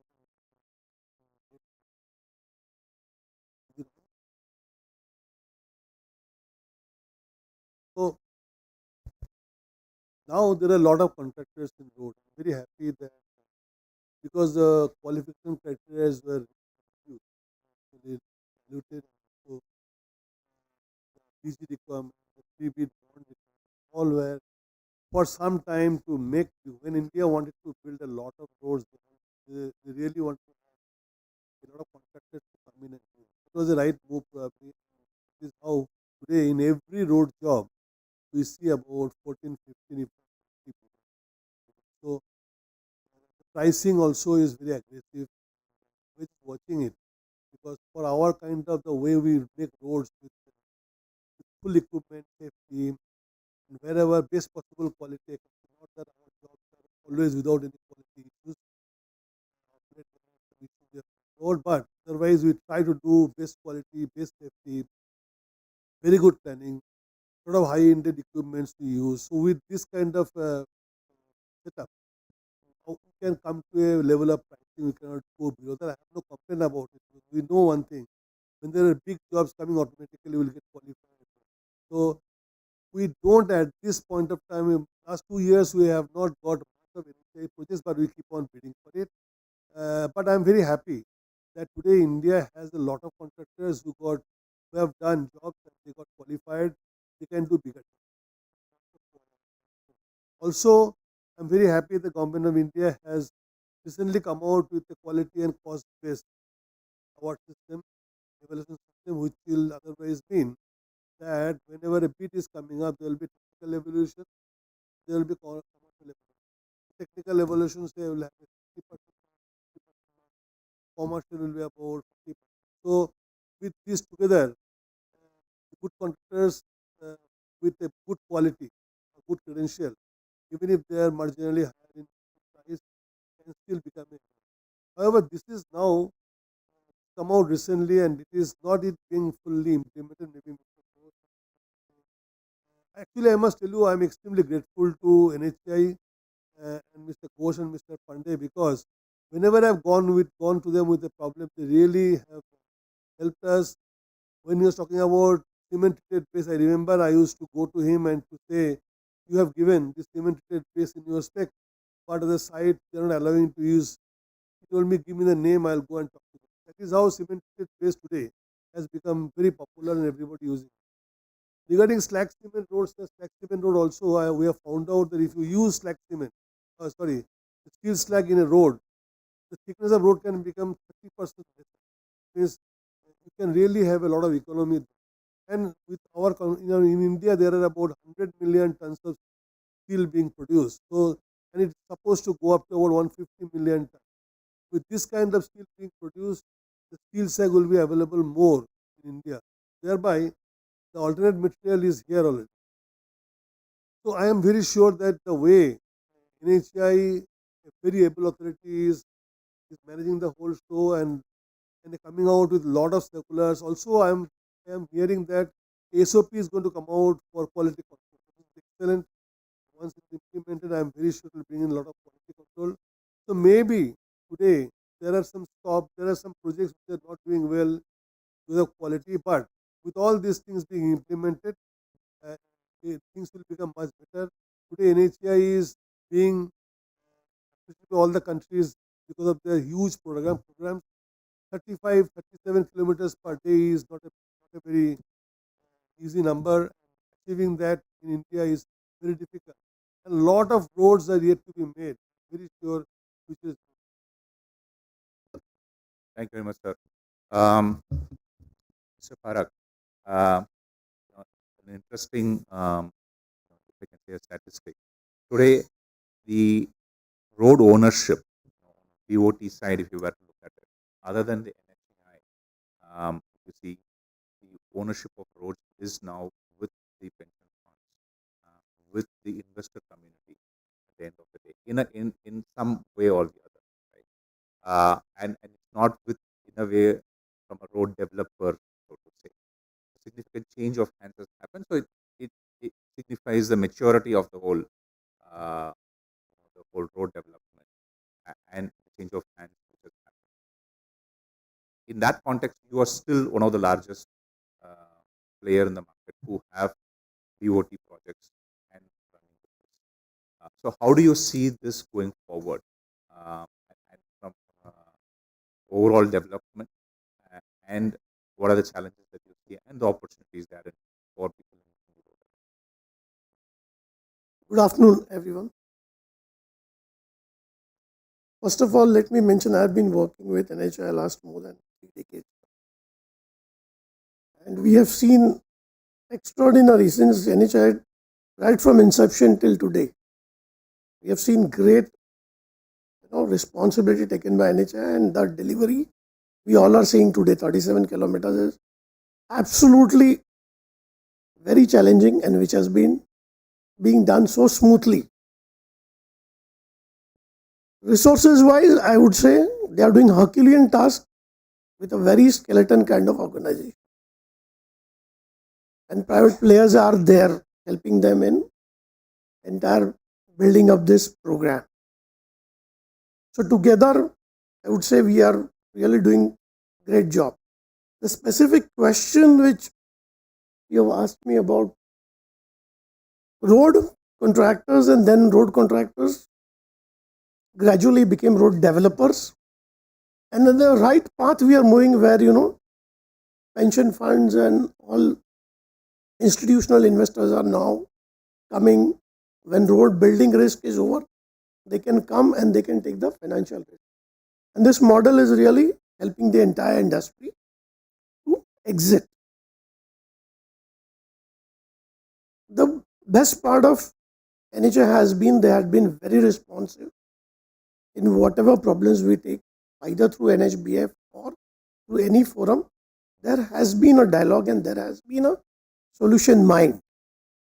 But when we say we want to move from 37 to 100 kilometers a day in next few years, it's definitely going to be challenging. It definitely needs complete innovative thinking. It definitely needs new solutions. Pandey sir has very correctly said that there is going to be resource shortage in terms of availability of natural aggregates, and newer materials need to be put to use. Whatever we are trying to do and use different materials, we have been using slag, we had been using potash, we had been using a lot of other materials, but when we say we want to move from 37 to 100 is something requires much more than that. We need to move towards engineering of vehicles, automated vehicles, and roads required for them need to be designed. We can't just go on adding kilometers and we can't just go on increasing the lane. Simultaneously, we have to see how the entire industry is automated. And from that perspective, we need to set up a institutional mechanism where futuristic roads can be developed, where things will completely change with technology. And India is a real good brain for the world. We can be first in this part if we really start now. We need not work only into urgent and important portion. we need to work what is important and not urgent today. If you are able to do that, definitely 100 kilometers can be a dream that we can achieve. This is all from my side. Thank you. Thank you. So you're saying it's a welcome that more pension funds and the investments are coming across into the people. Getting Mr. Arun Kumar into the conversation. Sir, as an institution, you've been in the whole BOT space before and have done significant amount of work in that part of it. And that is one thing area that you would want to, or not you as overall industry. Sir also mentioned in terms of new projects being put across in the overall BOT part of it. So, what are is it the time right for bringing in these BOT projects? Because at the end of the day, from a capital perspective, there is that much. I mean, although the budget has gone by 4 times, participation by the private sector will go a long way in speeding things up. So, A on the BOT and overall private sector participation.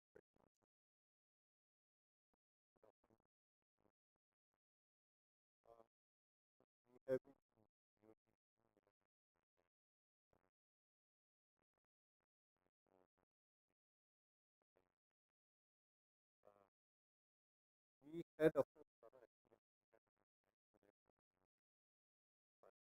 it's okay.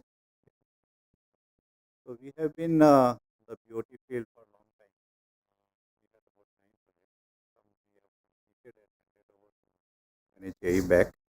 The first lot of them. Some we have divested also, and we still have 4 BOT projects under operation. 2 on toll and 2 on NUT. The experience has been mixed. Some projects have actually done well. Some projects have not done so well, mainly because of external factors like change in law and all. Unfortunately, what has happened that, as Mr. Parak said, the contractors who became developers and a lot of them have actually could not understand BOT properly, led to a lot of disputes, lot of losses. The biggest problem came because of the lenders not supporting to the developers, because the payments to them have been affected badly, particularly on all the toll projects. Now, lot of work has been done in last few years when HAM has come in. The pre-construction work which Mr. Ghosh and Mr. Pandey actually emphasized, there is a huge improvement in last 5-6 years, and the construction risk has drastically reduced, which is one of the major risks people were thinking about that. But in my opinion, the biggest issue is the toll collection and the revenue risk. The kind of road development now going on, which way the traffic will be redistributed is very difficult to assess for any of the consultants, because the past data, there is a huge change. We have a project in which I can tell you last 10 years the commercial traffic, the CAGR is -2%. Now it beats anybody, while the car traffic is +7% CAGR. Now development is taking place, but things are different because there are number of roads have come in, and the traffic actually chooses which one is the best for them, and there is no control anybody can exercise on that. So any BOT to come up in further, the revenue risk sharing part has to be taken care of clearly. There has been from the beginning actually Niti Aayog, then Planning Commission, earlier Planning Commission, has been telling that up to 80% of revenue collection, the concessioner should take the complete risk. If it goes below 80, then the contract agreement should provide the amendment in the contract. It should not be that post-bid amendment to be done. There has to be a provision when the revenue goes below 80%, then what modifications are to be carried out. Unless that kind of clauses are brought in, it's very difficult. Particularly now the world has become so unstable. Anything goes externally outside India also affects it badly. Whether it's a Ukraine war or now maybe impending drought in China, with no power, no productions there. So the whole transport industry will be affected, and it will affect in India also. So there is no commercial traffic, then the toll is gone. So how do you deal such factors? You cannot assess. So those kind of risks in BOT projects need to be taken care of while working out the new concession. Private participation, even now 11%, the 22,000 crore is 11% investment is from private sector even now in highways, which actually need to be increased much higher. And people are ready. There are almost 100 different contractors who are bidding EPC. Mr. Sen mentioned 15, 20. I remember a project where 40 contractors were there, and most of them bidding below estimate. That's a different part. Something can be below, but people bidding 40% below is unimaginable, and those projects have never taken off. Actually, I have some suggestions on those also in the procurement policies also. There are number of contractors who have failed. NHAI should evaluate number of tenders or percentage of tenders awarded which actually not started work in time or started with 2 months delay or 6 month delay. I think those will give a clear idea of what necessary changes have to be made in the procurement policy. And there is a large number of failures in EPC as well as in HAM. HAM of late has improved because the lenders are open to do the lending. But past HAM projects, there are a large number of projects where financial closure has actually not happened. Now, there is one more thing I wanted to add. This will be uh, coming from this. This credit rating of the private parties becomes very important. Now, once you are on the toll project on BOT, it is linked to the BOT again. Toll shortfall leads to the delay in payment, leads to the credit rating going to D, and then he has all kinds of problems, the interest rates going up. So for infrastructure project, particularly in SPV model, we need to look at future cash flow also. Now there is a temporary setback for COVID, or I'll say for farmer strike. 14 months farmer strike in Punjab, no toll collection, banks have to be paid. How concessionaire will continue to pay that? Rating becomes D, all kinds of suffering. We have to pay the staff, continue to maintain the road, pay to the lenders, suffer in the rating without any default from concessionaire. So there is a proposal actually by bank, and IBA has actually accepted a ELM rating kind of thing for rating agencies for such SPVs in infrastructure projects, where future cash flow is to be taken into account and capacity to pay later. With that rating system, if it is provided to SPVs, that will help a lot. So this BOT is an area where actually there are large number of stakeholders, the banks, the contractors, the developer, the NHAI or any other state government for that matter, because a lot of expressway projects are also coming. So they have to work together and agree on a clear format for the concession agreement, as well as this rating agency, which is stuck in RBI. I think it's a question. Those things are required. Also, there is some reforms which has come up, that insurance bonds particularly coming up, because working capital requirement has actually gone up.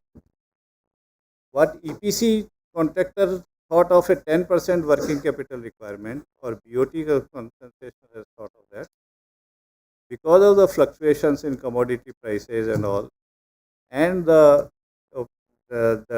delay in getting aggregates or even soil. Now even some states you cannot get earth, particularly in southern states.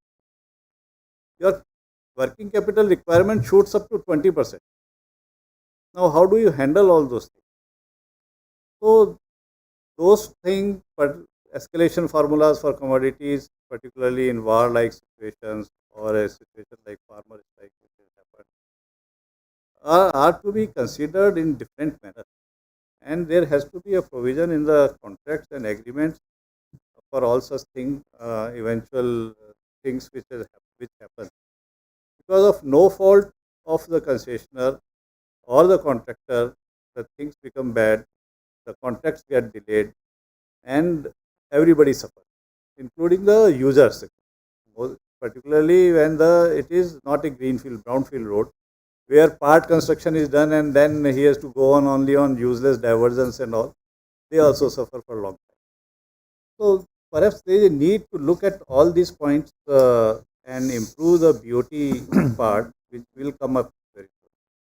Sure, thank you. And I think a lot of people are really looking forward to that as well. I'm just conscious of time. I think there's one more session I just realized, and before there is lunch. So I'll probably have one question to Mr. Pandey and then open the floor for any Q&A.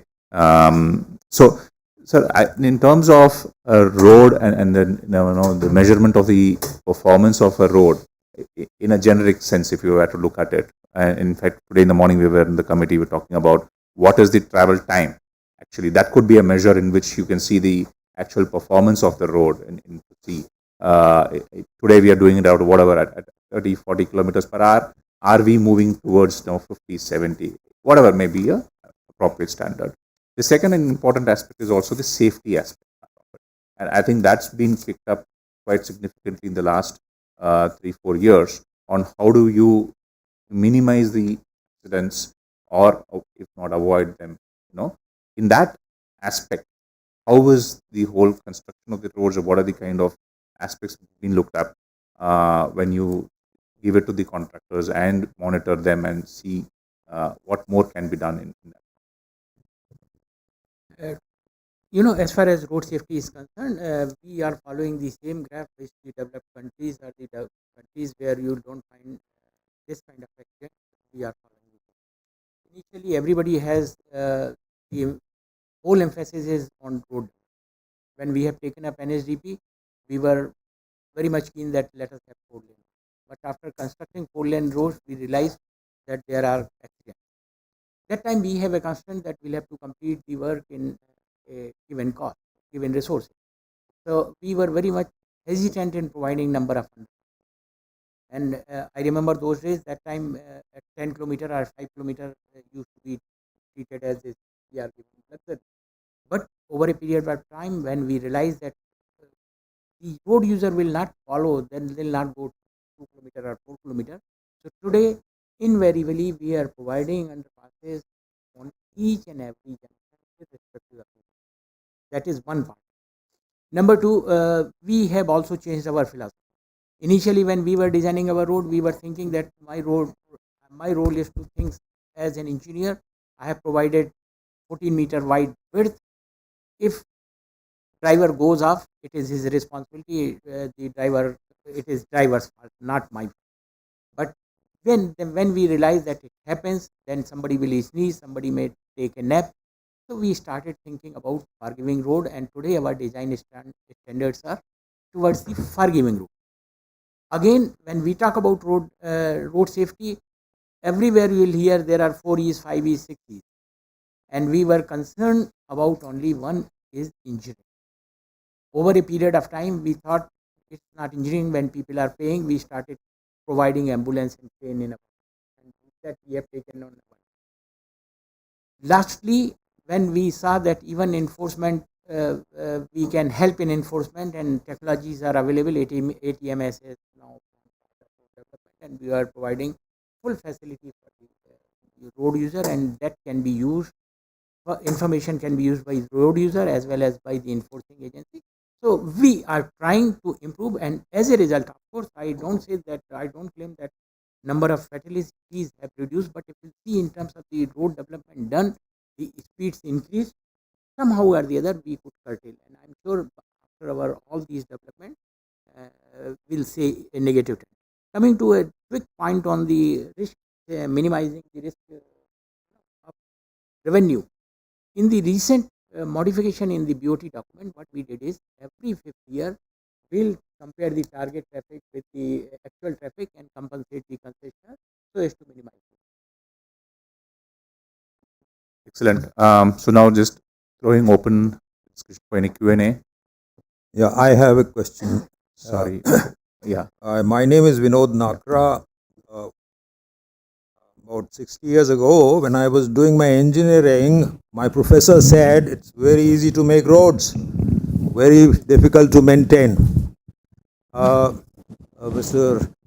Ghosh has very clearly brought out the condition of roads where we have so many problems that it leads to a lot of safety concerns. Now, why are we talking about 100 kilometers of roads or 40 kilometers of roads per day? Are we creating Guinness Book of Records kind of? We are not interested in that, isn't it? We're more interested in ensuring, based on our capability, whether we can really do that and make safe roads and durable roads. I don't think we should unnecessarily go for these targets of 40 and 100. We should concentrate on whatever we are doing and try and see if we can do a better job. And that brings us to the issue of quality assurance, which cannot be done by the construction company doing the job, but a third party. So that has to be brought in a very formal way to ensure that the roads are durable. The point that Mr. Arun Gupta made is very valid, and I had the privilege of working with him in DMRC, and we had a beautiful document which was pre-qualification document with a filter that eliminated anybody who did not have the capability, technical or financial, and the bid capacity, which means that people have hundreds of jobs in their hands, they're not completed. Why should they be allowed to bid? So if you have half a dozen or a dozen or 20 odd bidders or 30 bidders, each cutting each sorry, other's sir, in the throat. interest of time, I am there giving is a suggestion yeah. because I think that was this thing. I'm not. Maybe you can take that offline. Okay. And however, in case I'm there are any finishing. questions, This is the question. Can we go for changes in the way we pre-qualify? These are the questions, and these are also the thoughts, if you can just look at them. If the aim was only to ask a question and get an answer, I don't think we'll solve it. I'm giving a solution also. Thank you. I have a question. I am Abhishek Mukherjee. I'm associated with the sector for quite some time. As Pandey Sahab has rightly put in, we need to look beyond the first year of engineering in safety.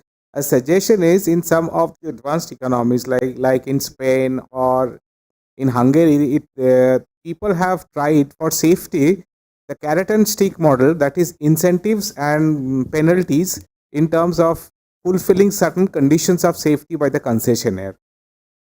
There can be well-built parameters, quantifiable, based on which there may be incentives like a marginal extension of the concession period or relaxation of some penalties, same way some penalties, and there will be comparable parameters. Sure, understood. Okay.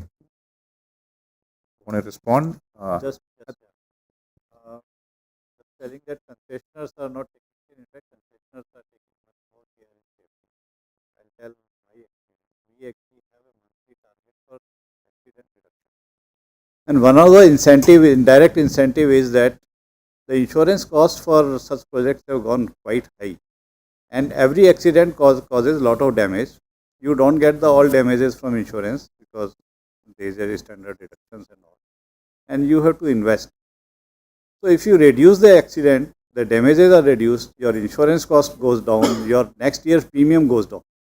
So it's not that concessionaires are not keen. In fact, private people are much more keen to reduce the accident because we don't want extra burden on us. We have to provide cranes, we have to provide patrolling team, we have to provide staff. Ambulances are now high standard, as Mr. Pandey has mentioned. In fact, fully built ambulances cost a lot. So everybody is trying to work on that. Speed is one criteria which actually Mr. Padman mentioned. In fact, on a good highway, in our highway, I can tell you Hyderabad, Vijayawada, people go at 120 to 150 kmph continuously. And particularly in night, such speeds are actually causing accident because people become sleepy. So sometimes the high speed actually becomes a problem for safety. So speeds are there. We need to know control speed. In fact, we now need digital things have come up which will show the speed to the driver and so that they become cautious, or maybe sound kind of thing is to be done. People go on the shoulder. Now we make the shoulders very smooth. There are actually countries who actually deliberately keep shoulders rough so that if any vehicle goes on shoulder, he comes back. So those kind of thing also we have to. Understood. I think, thanks everyone. Sorry, sir. Probably if you can just take that offline, I'm really sorry, because there's another session and then there is lunch as well.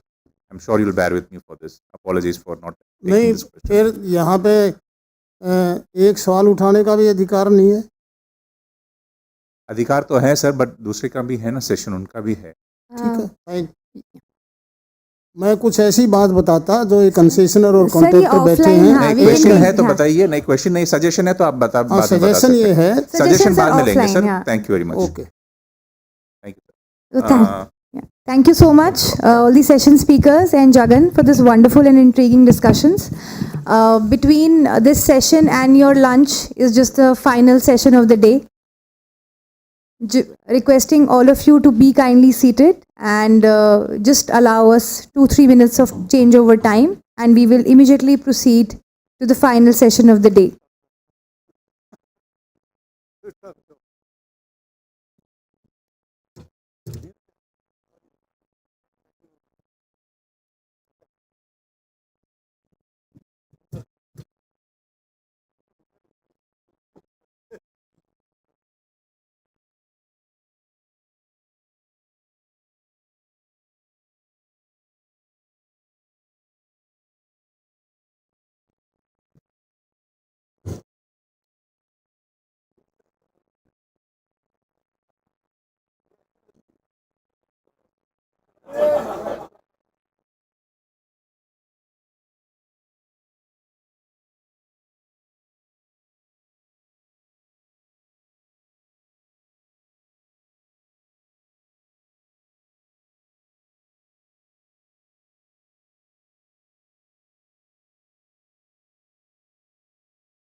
Requesting all the delegates to kindly be seated. I will now request the session panelist for business session 2 to kindly come on the dais. Dr. Satish Pandey, Principal Scientist and Project Leader, Flexible Pavement Decision, CRRI.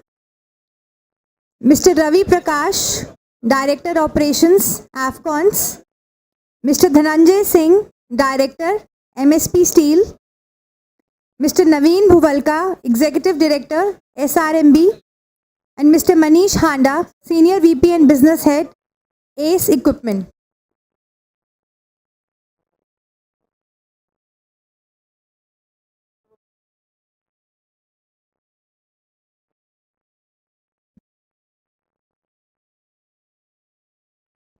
While it is important to build roads faster with efficient speed, it is also important to ensure that the material that is used in the building of that road is sustainable and technological friendly. To take forward the discussion on that, I now hand over the session proceeding to Dr. Satish Pandey, who will also be moderating this session.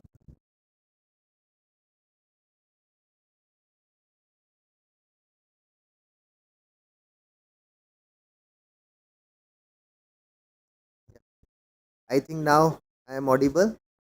So once again, at the outset, I would like to thank Vicky to giving me the opportunity to moderate this important session.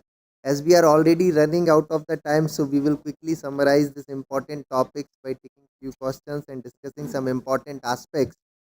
As the topic is our panel discussion on emerging trends and technologies in roads and highway construction, and all my previous speakers has already set the panel mood, like what is the impetus in the new technology domain.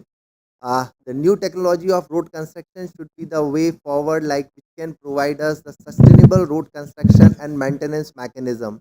The 3 R's of sustainability, like reduce, reuse, recycle, should be emphasized in order to reduce the consumption of perishable natural resources in road construction activity, so that we can construct a durable, maintenance-free road network in a long run.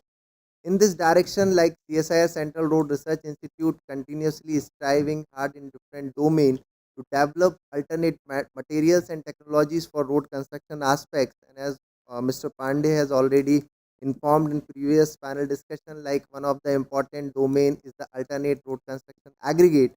So we have successfully developed the steel slag as a substitute of natural aggregate for road construction work, and we constructed a 1.6 kilometer 6-lane long road at Hajira, Surat using steel slag aggregate as a 100% substitute of natural aggregate.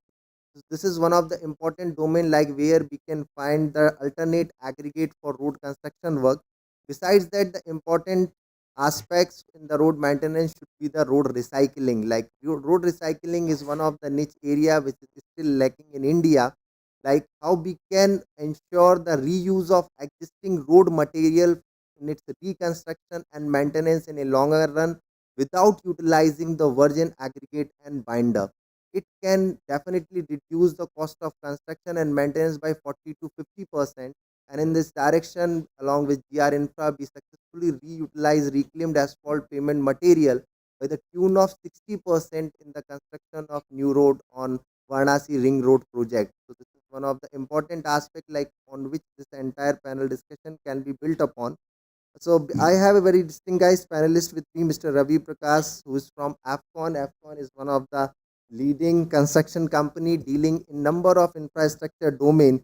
So I would like to understand from Mr. Prakash like how the digitalization and automation in the construction industry can help us to construct a durable, sustainable road infrastructure in the country. Mr. Prakash. This subject is a question of constructing a highway. It is not only connecting people. Now it is a life for everybody who is feeling in day and out. And it is giving now a lot of technologies input has happened in the highway construction. But digitalization in our Indian sector of highway is still lagging. Few things have come up, like during the surveying or planning or design. Of course, a lot of technology improvement has happened, which in long run it is able to reduce the cost, increase the productivity, optimization of the natural resources, mainly the earthwork, because the payment is still it is quite thick, which is required to be reduced in coming days, where we have to work a lot. Still, crust thickness in our Indian highway industry is quite heavy, and where the material input is quite high in the form of rock, because the utilization of RAP is not there. Reclaimed asphalt is still not even 1% of the total road is being used all over India, where we have to reach at least, like developed countries now they have reached almost 20-25%. So we are also have to move in that direction to use the existing rock or aggregate to improve our green emissions, pollution, mainly the cost and the time, and the protecting the rock for the future. At least otherwise the future generation may not see the rock at all in the India. With the way we are digging the rock for the construction of the highway, because it seems that for every 60 kilometer now 20 lakh ton of aggregate is required, and when 37 kilometer we are building in a day, means approximately in the tune of around 14 to 15 lakh or maybe 12 lakh metric ton every day being used in the country.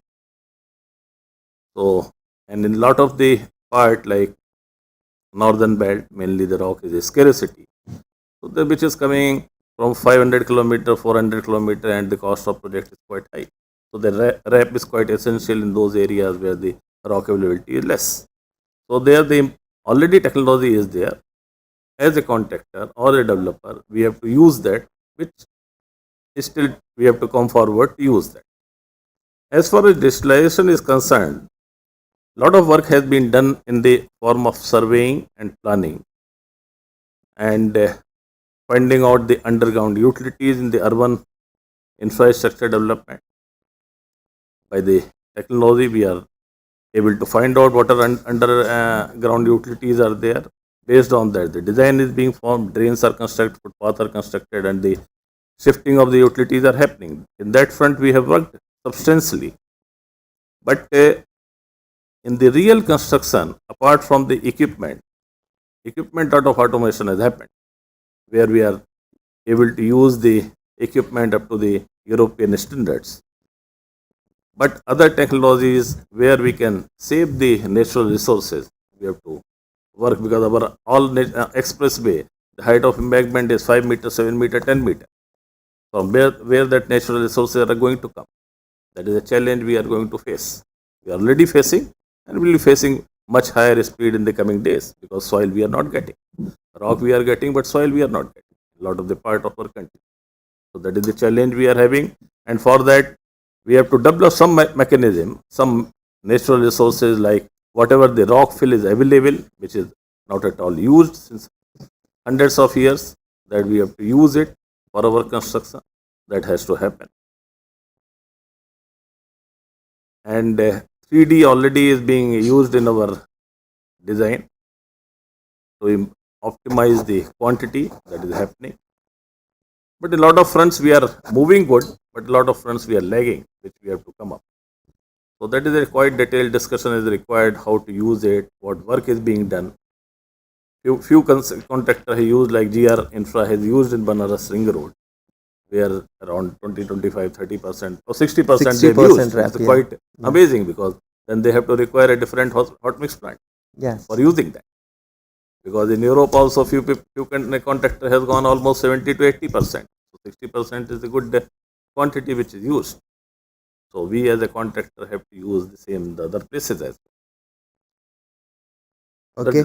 Yes, that's all I can say today. Okay, Mr. Prakash, so thank you for your insight on this important aspect, like how we can reduce the reliance on perishable natural resources in road construction activity, and how the automation can help us in this regard.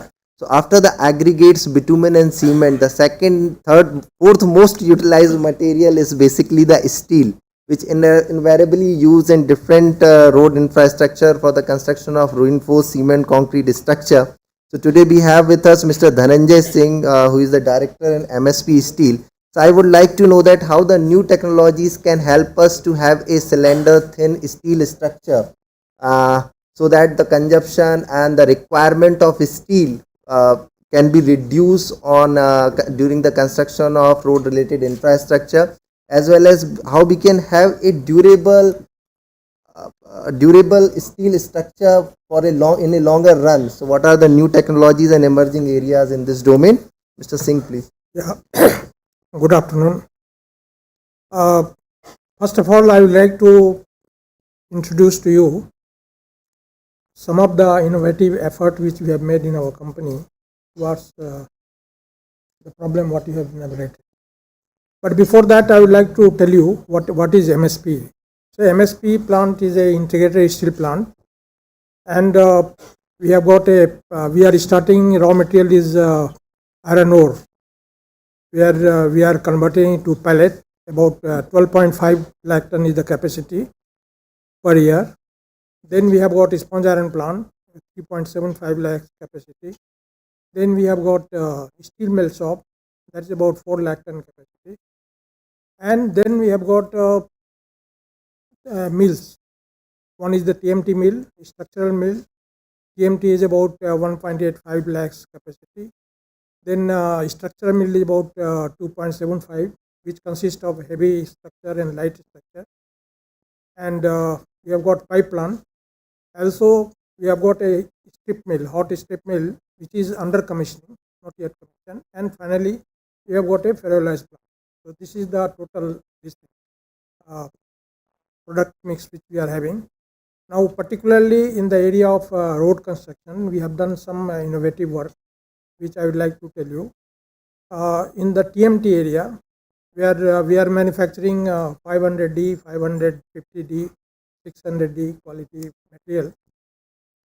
We have designed this ribs, which is having about 40% more capacity of bonding with the cement, and that we are going to come out in the market very soon, maybe within a month or so. So this is one area which we are done in the TMT. In the structural area, so the challenges of structure today is quite clear. You see, just before saying about this, I would like to tell you that last year we have produced about 120 million ton steel in the country, and out of that the support contribution from the secondary sector is about 44%, which is almost about 48 million tons, which is a huge quantity which is coming from secondary sector. Now secondary sector has got two types of classification. One is integrated sector, where they are starting from iron ore and making finished product. Another type of plants are where they are starting with steel making by purchasing iron, this sponge iron or pellet, and converting into steel and making structure or this thing, TMT. Now the challenge before the country is, or before the construction, is the quality. Quality is a big challenge in that type of manufacturing, where the particularly sulfur and phosphorus, these are the two things which are being ignored by some organized sector, and a good quantity of steel is produced by that. So we in MSP, what we have done, that we have got a ladle refining furnace, and we are trying to develop microalloy steel for structure particularly, which is going to give a very high strength, very high strength compared to the existing specification, and with not much increase in cost. So this also we are experimenting, and will come out with this very soon. This can be applied in the area, particularly the bridges, where the requirement is that you have got a high stress area, where you can't take any chance of using steel, which can create a problem and can create a disaster subsequently.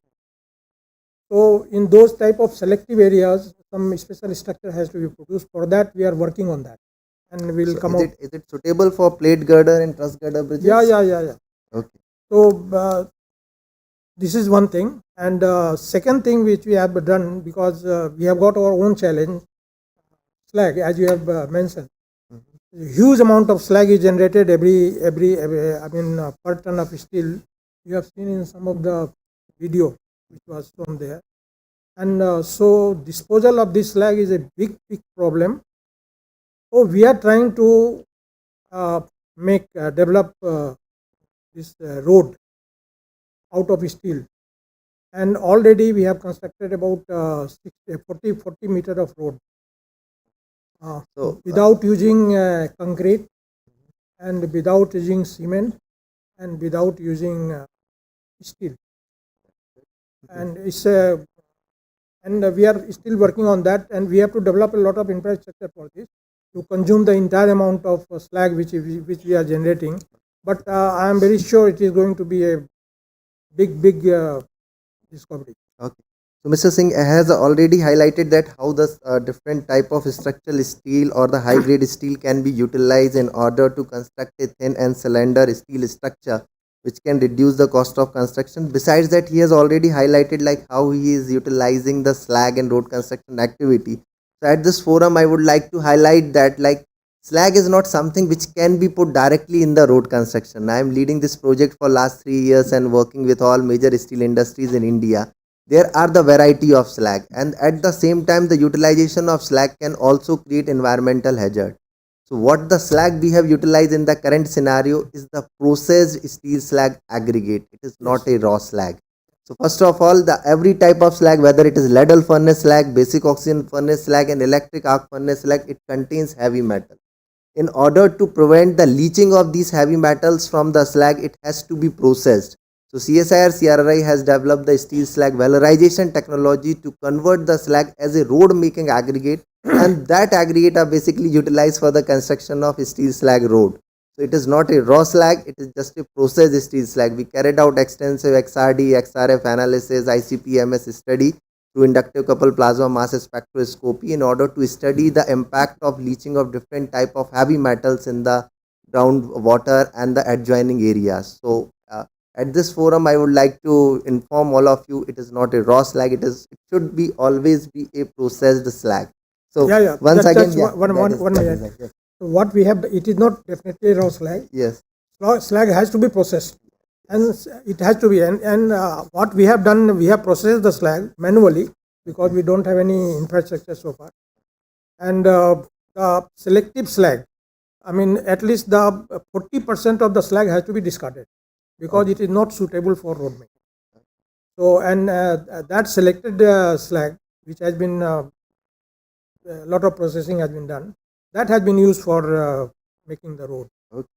I would like to understand. And some chemicals and that's all. Okay. Thank you, Mr. Singh, for this input. And now the another important domain is the TMT bars, like the cost of construction, like whether it is any type of civil engineering infrastructure with basically having the reinforcement in the form of a TMT bar.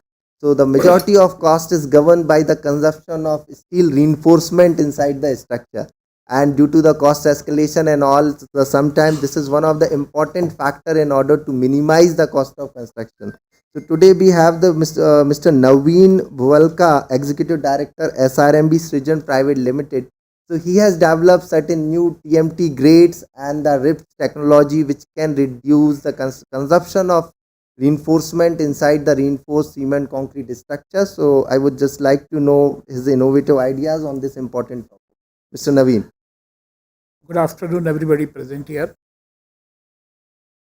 First of all, we are honored to be a part of this summit. And we are thankful to FICCI for inviting us. Steel is a very important input in highway construction. And SRMB is a partner in highway construction projects since last 20 years, that is from 2002 till date. We had supplied steel in at least 180 packages and projects of national. SRMB is also one of the first TMT manufacturer in India in secondary sector after SAIL, Tata and RIL. We were the conversion agent of SAIL also. Today SRMB is an impaneled vendor in the National Highway list of steel supplier.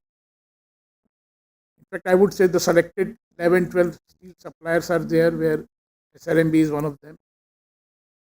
And our plant is located in Durgapur and we produce approximately 500,000 tons of TMT bar in a year.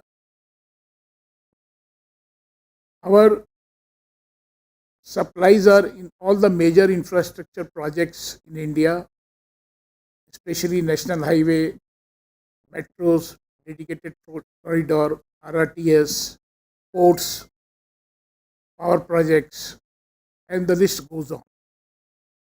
Now to cut short, I will just highlight some of the innovation which SRMB always believes in, which has given value addition to our customers. In today's competitive world, it is very important to go for a continuous R&D and innovation in your project, in your industry. Otherwise, we will be far behind. Today, what highway technology 10 years was back is much superior. So, accordingly, in every industry who are part of this industry keeps on innovating. We have a dedicated lab where QC is of prime importance, and beside that, we have a team who does a lot of R&D also. Some of the innovation which SRMB has done in the last 10 years is First of all, the gripping of the steel when it goes into the concrete with bonding with cement, the bonding of steel is very important, and SRMB bars fulfills the requirement of better bonding property with concrete due to its wind grip technology.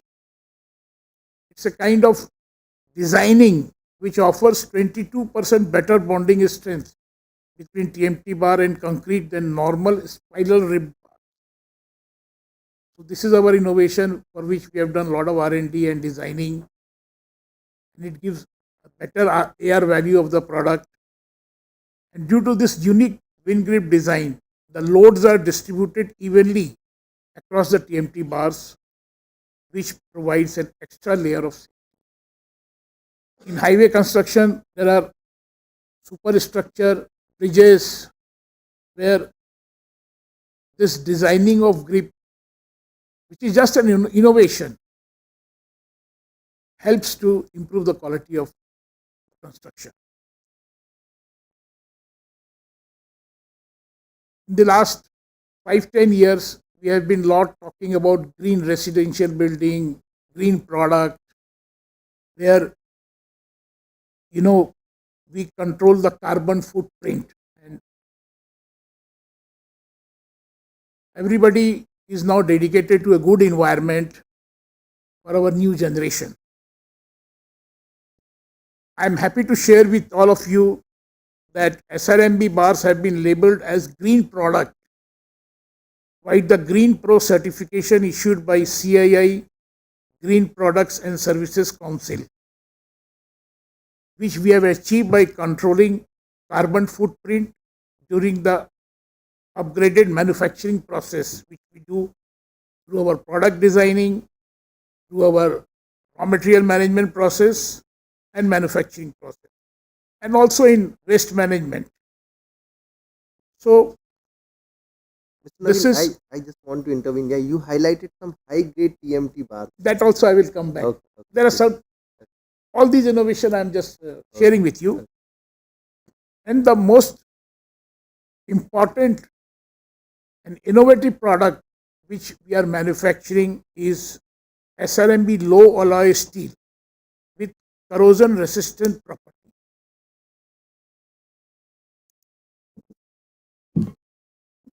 This TMT bar, what we manufacture, is of low carbon, where in addition with other constituents to improve the corrosion resistance property of steel, and it improves the life cycle of steel compared to normal. So just by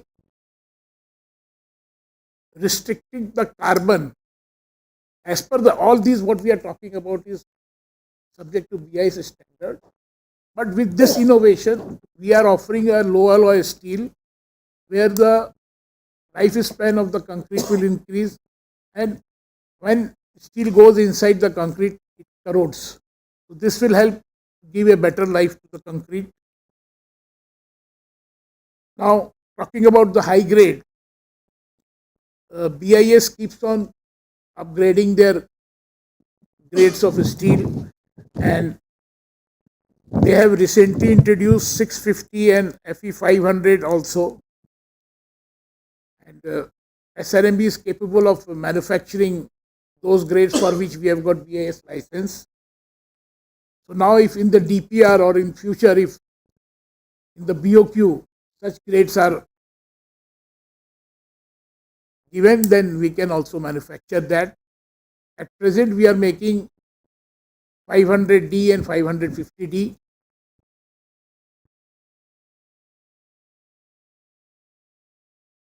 Now we also make super ductile grade, which has been recommended by BIS.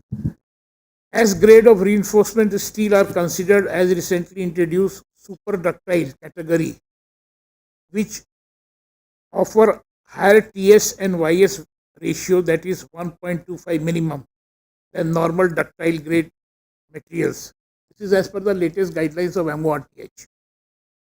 And SRMB is making with this elongation TMT bars. Plus, we are making earthquake resistant properties TMT also. Considering usage of steel in seismic zones, minimum elongation of reinforcement steel bar has been standardized to 14.5% minimum. These parameters ensure high durability and shock absorbing capability of reinforcement steel bar under static and dynamic loading. These are some of the innovation which we have done, and we will keep on doing it. One more area which I would like to highlight through this forum is that what I can gather from the discussion of our speech by Honorable Gadkari ji, that we should be cost effective. Now, transportation plays a very important role in steel because of the heavy volume and bulky item. Whenever we are supplying the steel to any destination, or even when we are getting raw material, the cost of freight is very high, which adds to the product. So, like if the speed of the commercial vehicle, like trailer trucks, are increased, and suppose if 3 days, if the materials are delivered to a site, which may or can be delivered in 1.5 days, like he said, from in 2 hours we can reach here from Delhi to Jaipur. So similarly, in this commercial transportation of material, if something innovative is done, then this will reduce the cost of freight, which is a very important input and cost for any highway site. Like for Durgapur to Delhi or Meerut, the cost of transportation is approximately 3,500 rupees per ton. So if it is reduced at least 20-30%, then marginally we will pass it on to the customer, because Yes, freight is yes. on an actual basis we are adding to the Yes, cost. definitely. So the DFCC, I So, think that this in upcoming fact, we are a part in supplies to DFCC Yeah. through L&T. They are making this project where we are supplying our steel, and we are sure that once the DFCC starts functioning in full fledged, then this Great. will also help us. Another area where I would like to highlight is that the government should take note of it, that in the steel industry, like very likely our friend Mr. Singh said, 60% of the share is by secondary sector, and we all are having no captive mines, which goes to the big bulls only. They are enjoying. So for us, the basic raw material cost is iron ore. So there, if some sort of adjustment is done by the government through a discipline, where if the steel industry gets this basic raw material, that is the wealth, that is the mineral of the country, Yes. it should be divided equally among all the manufacturers. Then we will be very, very cost effective. Mr. Naveen, for your information, I would just like to inform you that today parallelly another conference is organized by FICCI along with NMDC at Okay. Hotel Taj Enclave, where I have also been invited to deliver a lecture, but I really regret that particular opportunity. But you must raise this point. So the iron ore crisis and issues related to its transportation availability is definitely a challenging thing for the secondary steel industries. Yes. Since the primary or the first generation steel industry always have a captive mines with them. Yes, So only definitely- cost benefit is this iron ore they are enjoying. Otherwise, the setup is same. They are also having refining facility. We are also having ladle refining facility. The product is FICCI same. will take Everything the is note of same. it. Yeah, FICCI will take a note of it and convey it to their mines and mineral division, and so that the relevant policy decision can be taken up by the steel ministry. Now, once again, like in order to have a durable, long-lasting road structure, the construction equipment always played a very vital role. So today we have with us Mr. Manish Handa from, which is the Vice President and Business Head of Ace Equipment Limited. And I just want to know, Mr. Handa, like how the automation in construction industry or the new technologies which has been implemented in this particular domain, this construction equipment can help us to achieve a sustainable construction and the reduce the construction time, which is one of the cost escalating feature in all major civil engineering projects. Good afternoon, everyone. I'll talk about innovations in two parts. One is the use of the digital technology, and the second will be innovation in terms of the construction equipment products. So, on the digital technology, I think today construction equipments are offering and are using digital technology, very effectively. So the new technology is the telematics, which is now being very effectively being used and is being offered on all the construction equipment. Now, telematics is basically an IoT platform, which basically gives the real-time information on the product to the project managers and the site in charge, and also the OEMs on the performance of the machine, the utilization, the diagnostics, the location. So what helps the project and the site in charge is in actually effectively using the product, whether it is happening or not. They can ensure that the uptime of the machine and overall, the cost efficiencies will be better, because of the machine availability. So that's more on the digital technology, the use of telematics. So is it implemented in any NHA project? Or Yeah, so all our contractors who buy, we offer most all the manufacturers offer telematics as a solution to basically have a live and a direct live management of the real-time management. The second part, on the innovation part, I will more talk about from my organization point of view, the ACE Construction. And for us, innovation has been our core strength. So I would like to highlight two products which in the last few years which we have introduced and which has helped us, really help our contractors, give more productivity, cost reduction. So one of this product is NXP, which offers a pick and carry and aerial platform on one machine. So basically, we have replaced two machines with one machine.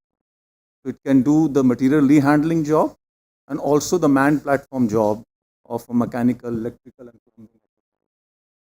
So the turnaround time gets reduced because you don't have to need two machines and shift. Plus, the cost gets Okay, because of that's the interesting. but one machine is able to do the process.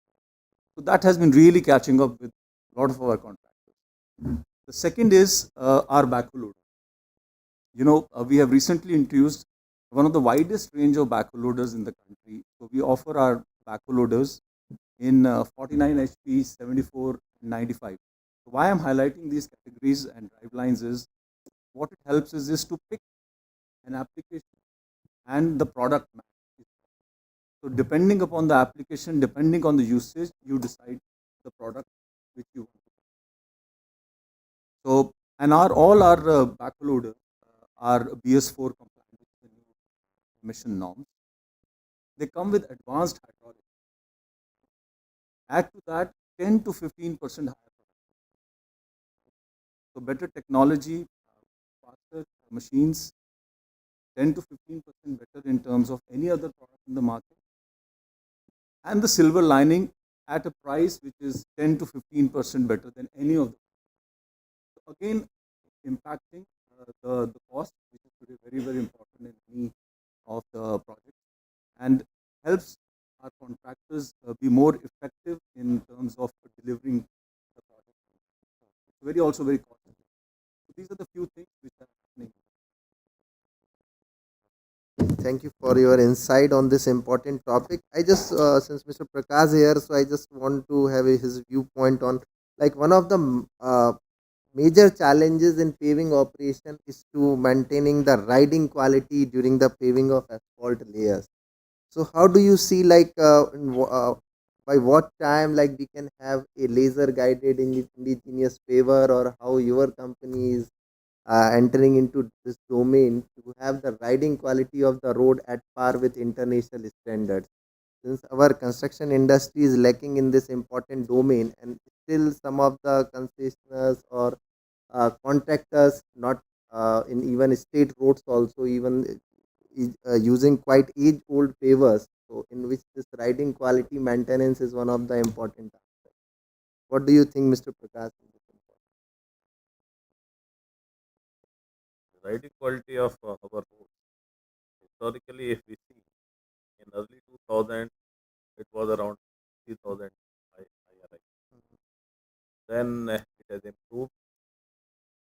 Next decade came around 1800, 1500 euros, 1200.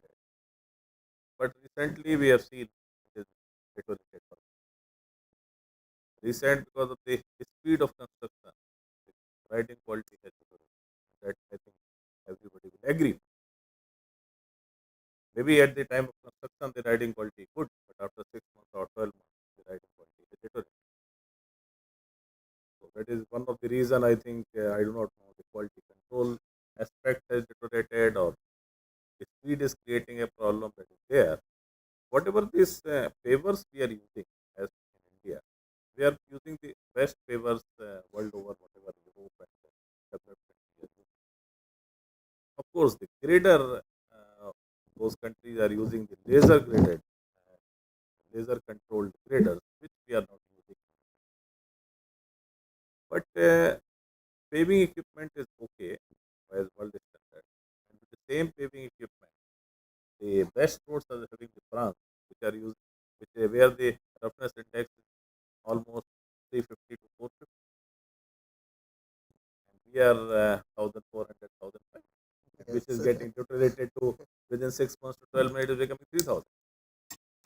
So it is more equipment are quite good, but it is all quality benefit layers or some problem is there, which is not giving a very good riding quality. Your point of view, the major reason is basically the quality control yes, aspects. yes. Okay, okay, so that's fair enough.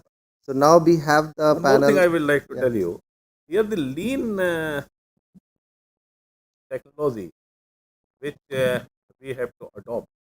Few companies already adopted lean technology, because it is a, if you see in 2008 or 9 when the Toyota has emerged as a profit company, car manufacturer, all companies were in trouble. So there it's a very good model they have followed, which is a lean technology they have followed. Lean technology is it not a different product, but how the process are improved to improve the to decrease the cost. Yes, That is what definitely. Yeah. is seen as a lean Yeah, it should be the technology. impetus. Yeah, it should be the impetus to have Yes, a yes, sustainable, durable infrastructure right. for a longer So run. that is one So, thing one company has to come up with. It will definitely improve the profit. so once again, like I would like to thanks my all the panelists for providing their insight on such important topics. Now the floor is open for quick questions. If you have any, like you can take one or two quick questions. Short question from me to Mr. Dhananjay and Mr. Satish Pandey. Sir. You mentioned that we've got lots of slag which we are not able to dispose of. China and many other countries are also developing a lot of steel. So what's the lesson from them that we can get? Do we have to do we are reinventing the wheel here and trying to do some research? Why can't we pick up something not a from there? research. Sir, it is.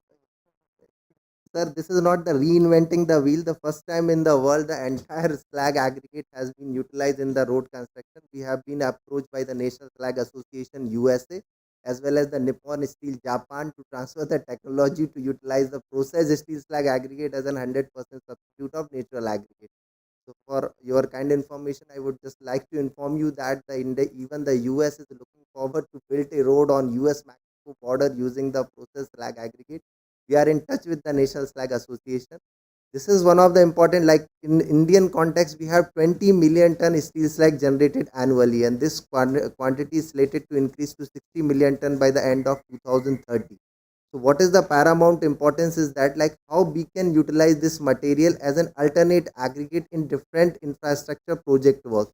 In this particular domain, we worked upon and developed this particular mechanism to facilitate this construction. And this road has we have constructed this road last year at Surat, and second road we are under construction at Mumbai Goa Expressway on NS66 in front of JSW Dolby plant, so where we are utilizing the process slag aggregate of JSW steel. Third road, it is under construction in naval projects in Vishakhapatnam, and recently the BRO also roped in to utilize this material for the construction of some strategic roads near Arunachal Pradesh. So in this domain, we are keep on working like how we can convert this waste to wealth as a sustainable road construction aggregate material. So in this particular domain, like the China is also utilizing it up to a partial extent into the granular layer. The USA allowed it for its partial utilization into granular layer. But in this particular projects, we are utilizing and we are constructing all the road layers using this particular aggregate. And Mr. Singh, want to add on something? No. This is good. So anything else, like any other question? Yes, sir, please, sir. Sir.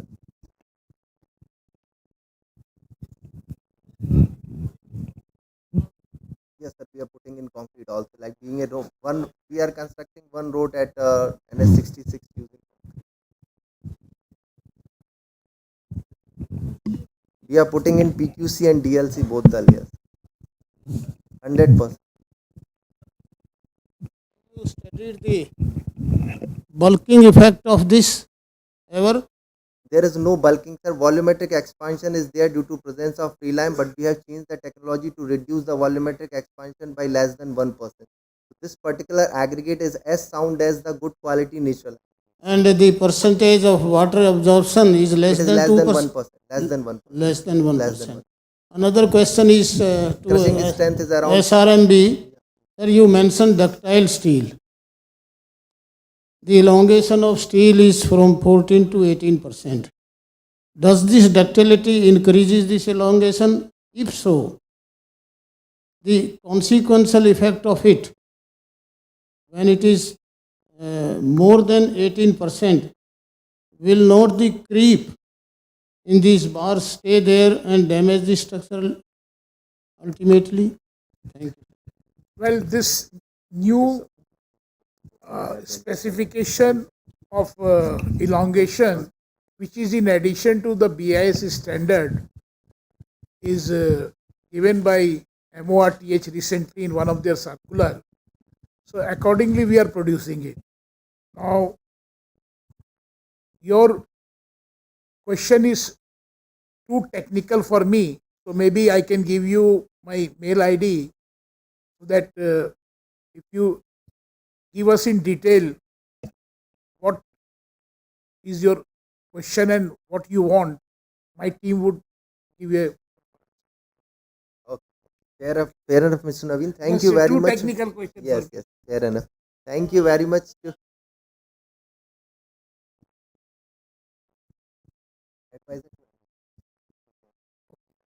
Maybe my team is here recently, they are all here, so maybe your technical query we can sort it out. Okay, so thank you very much for this insightful session. Thank you so much, panelists, for such an interesting discussions on how innovation and technology can turn around things for India.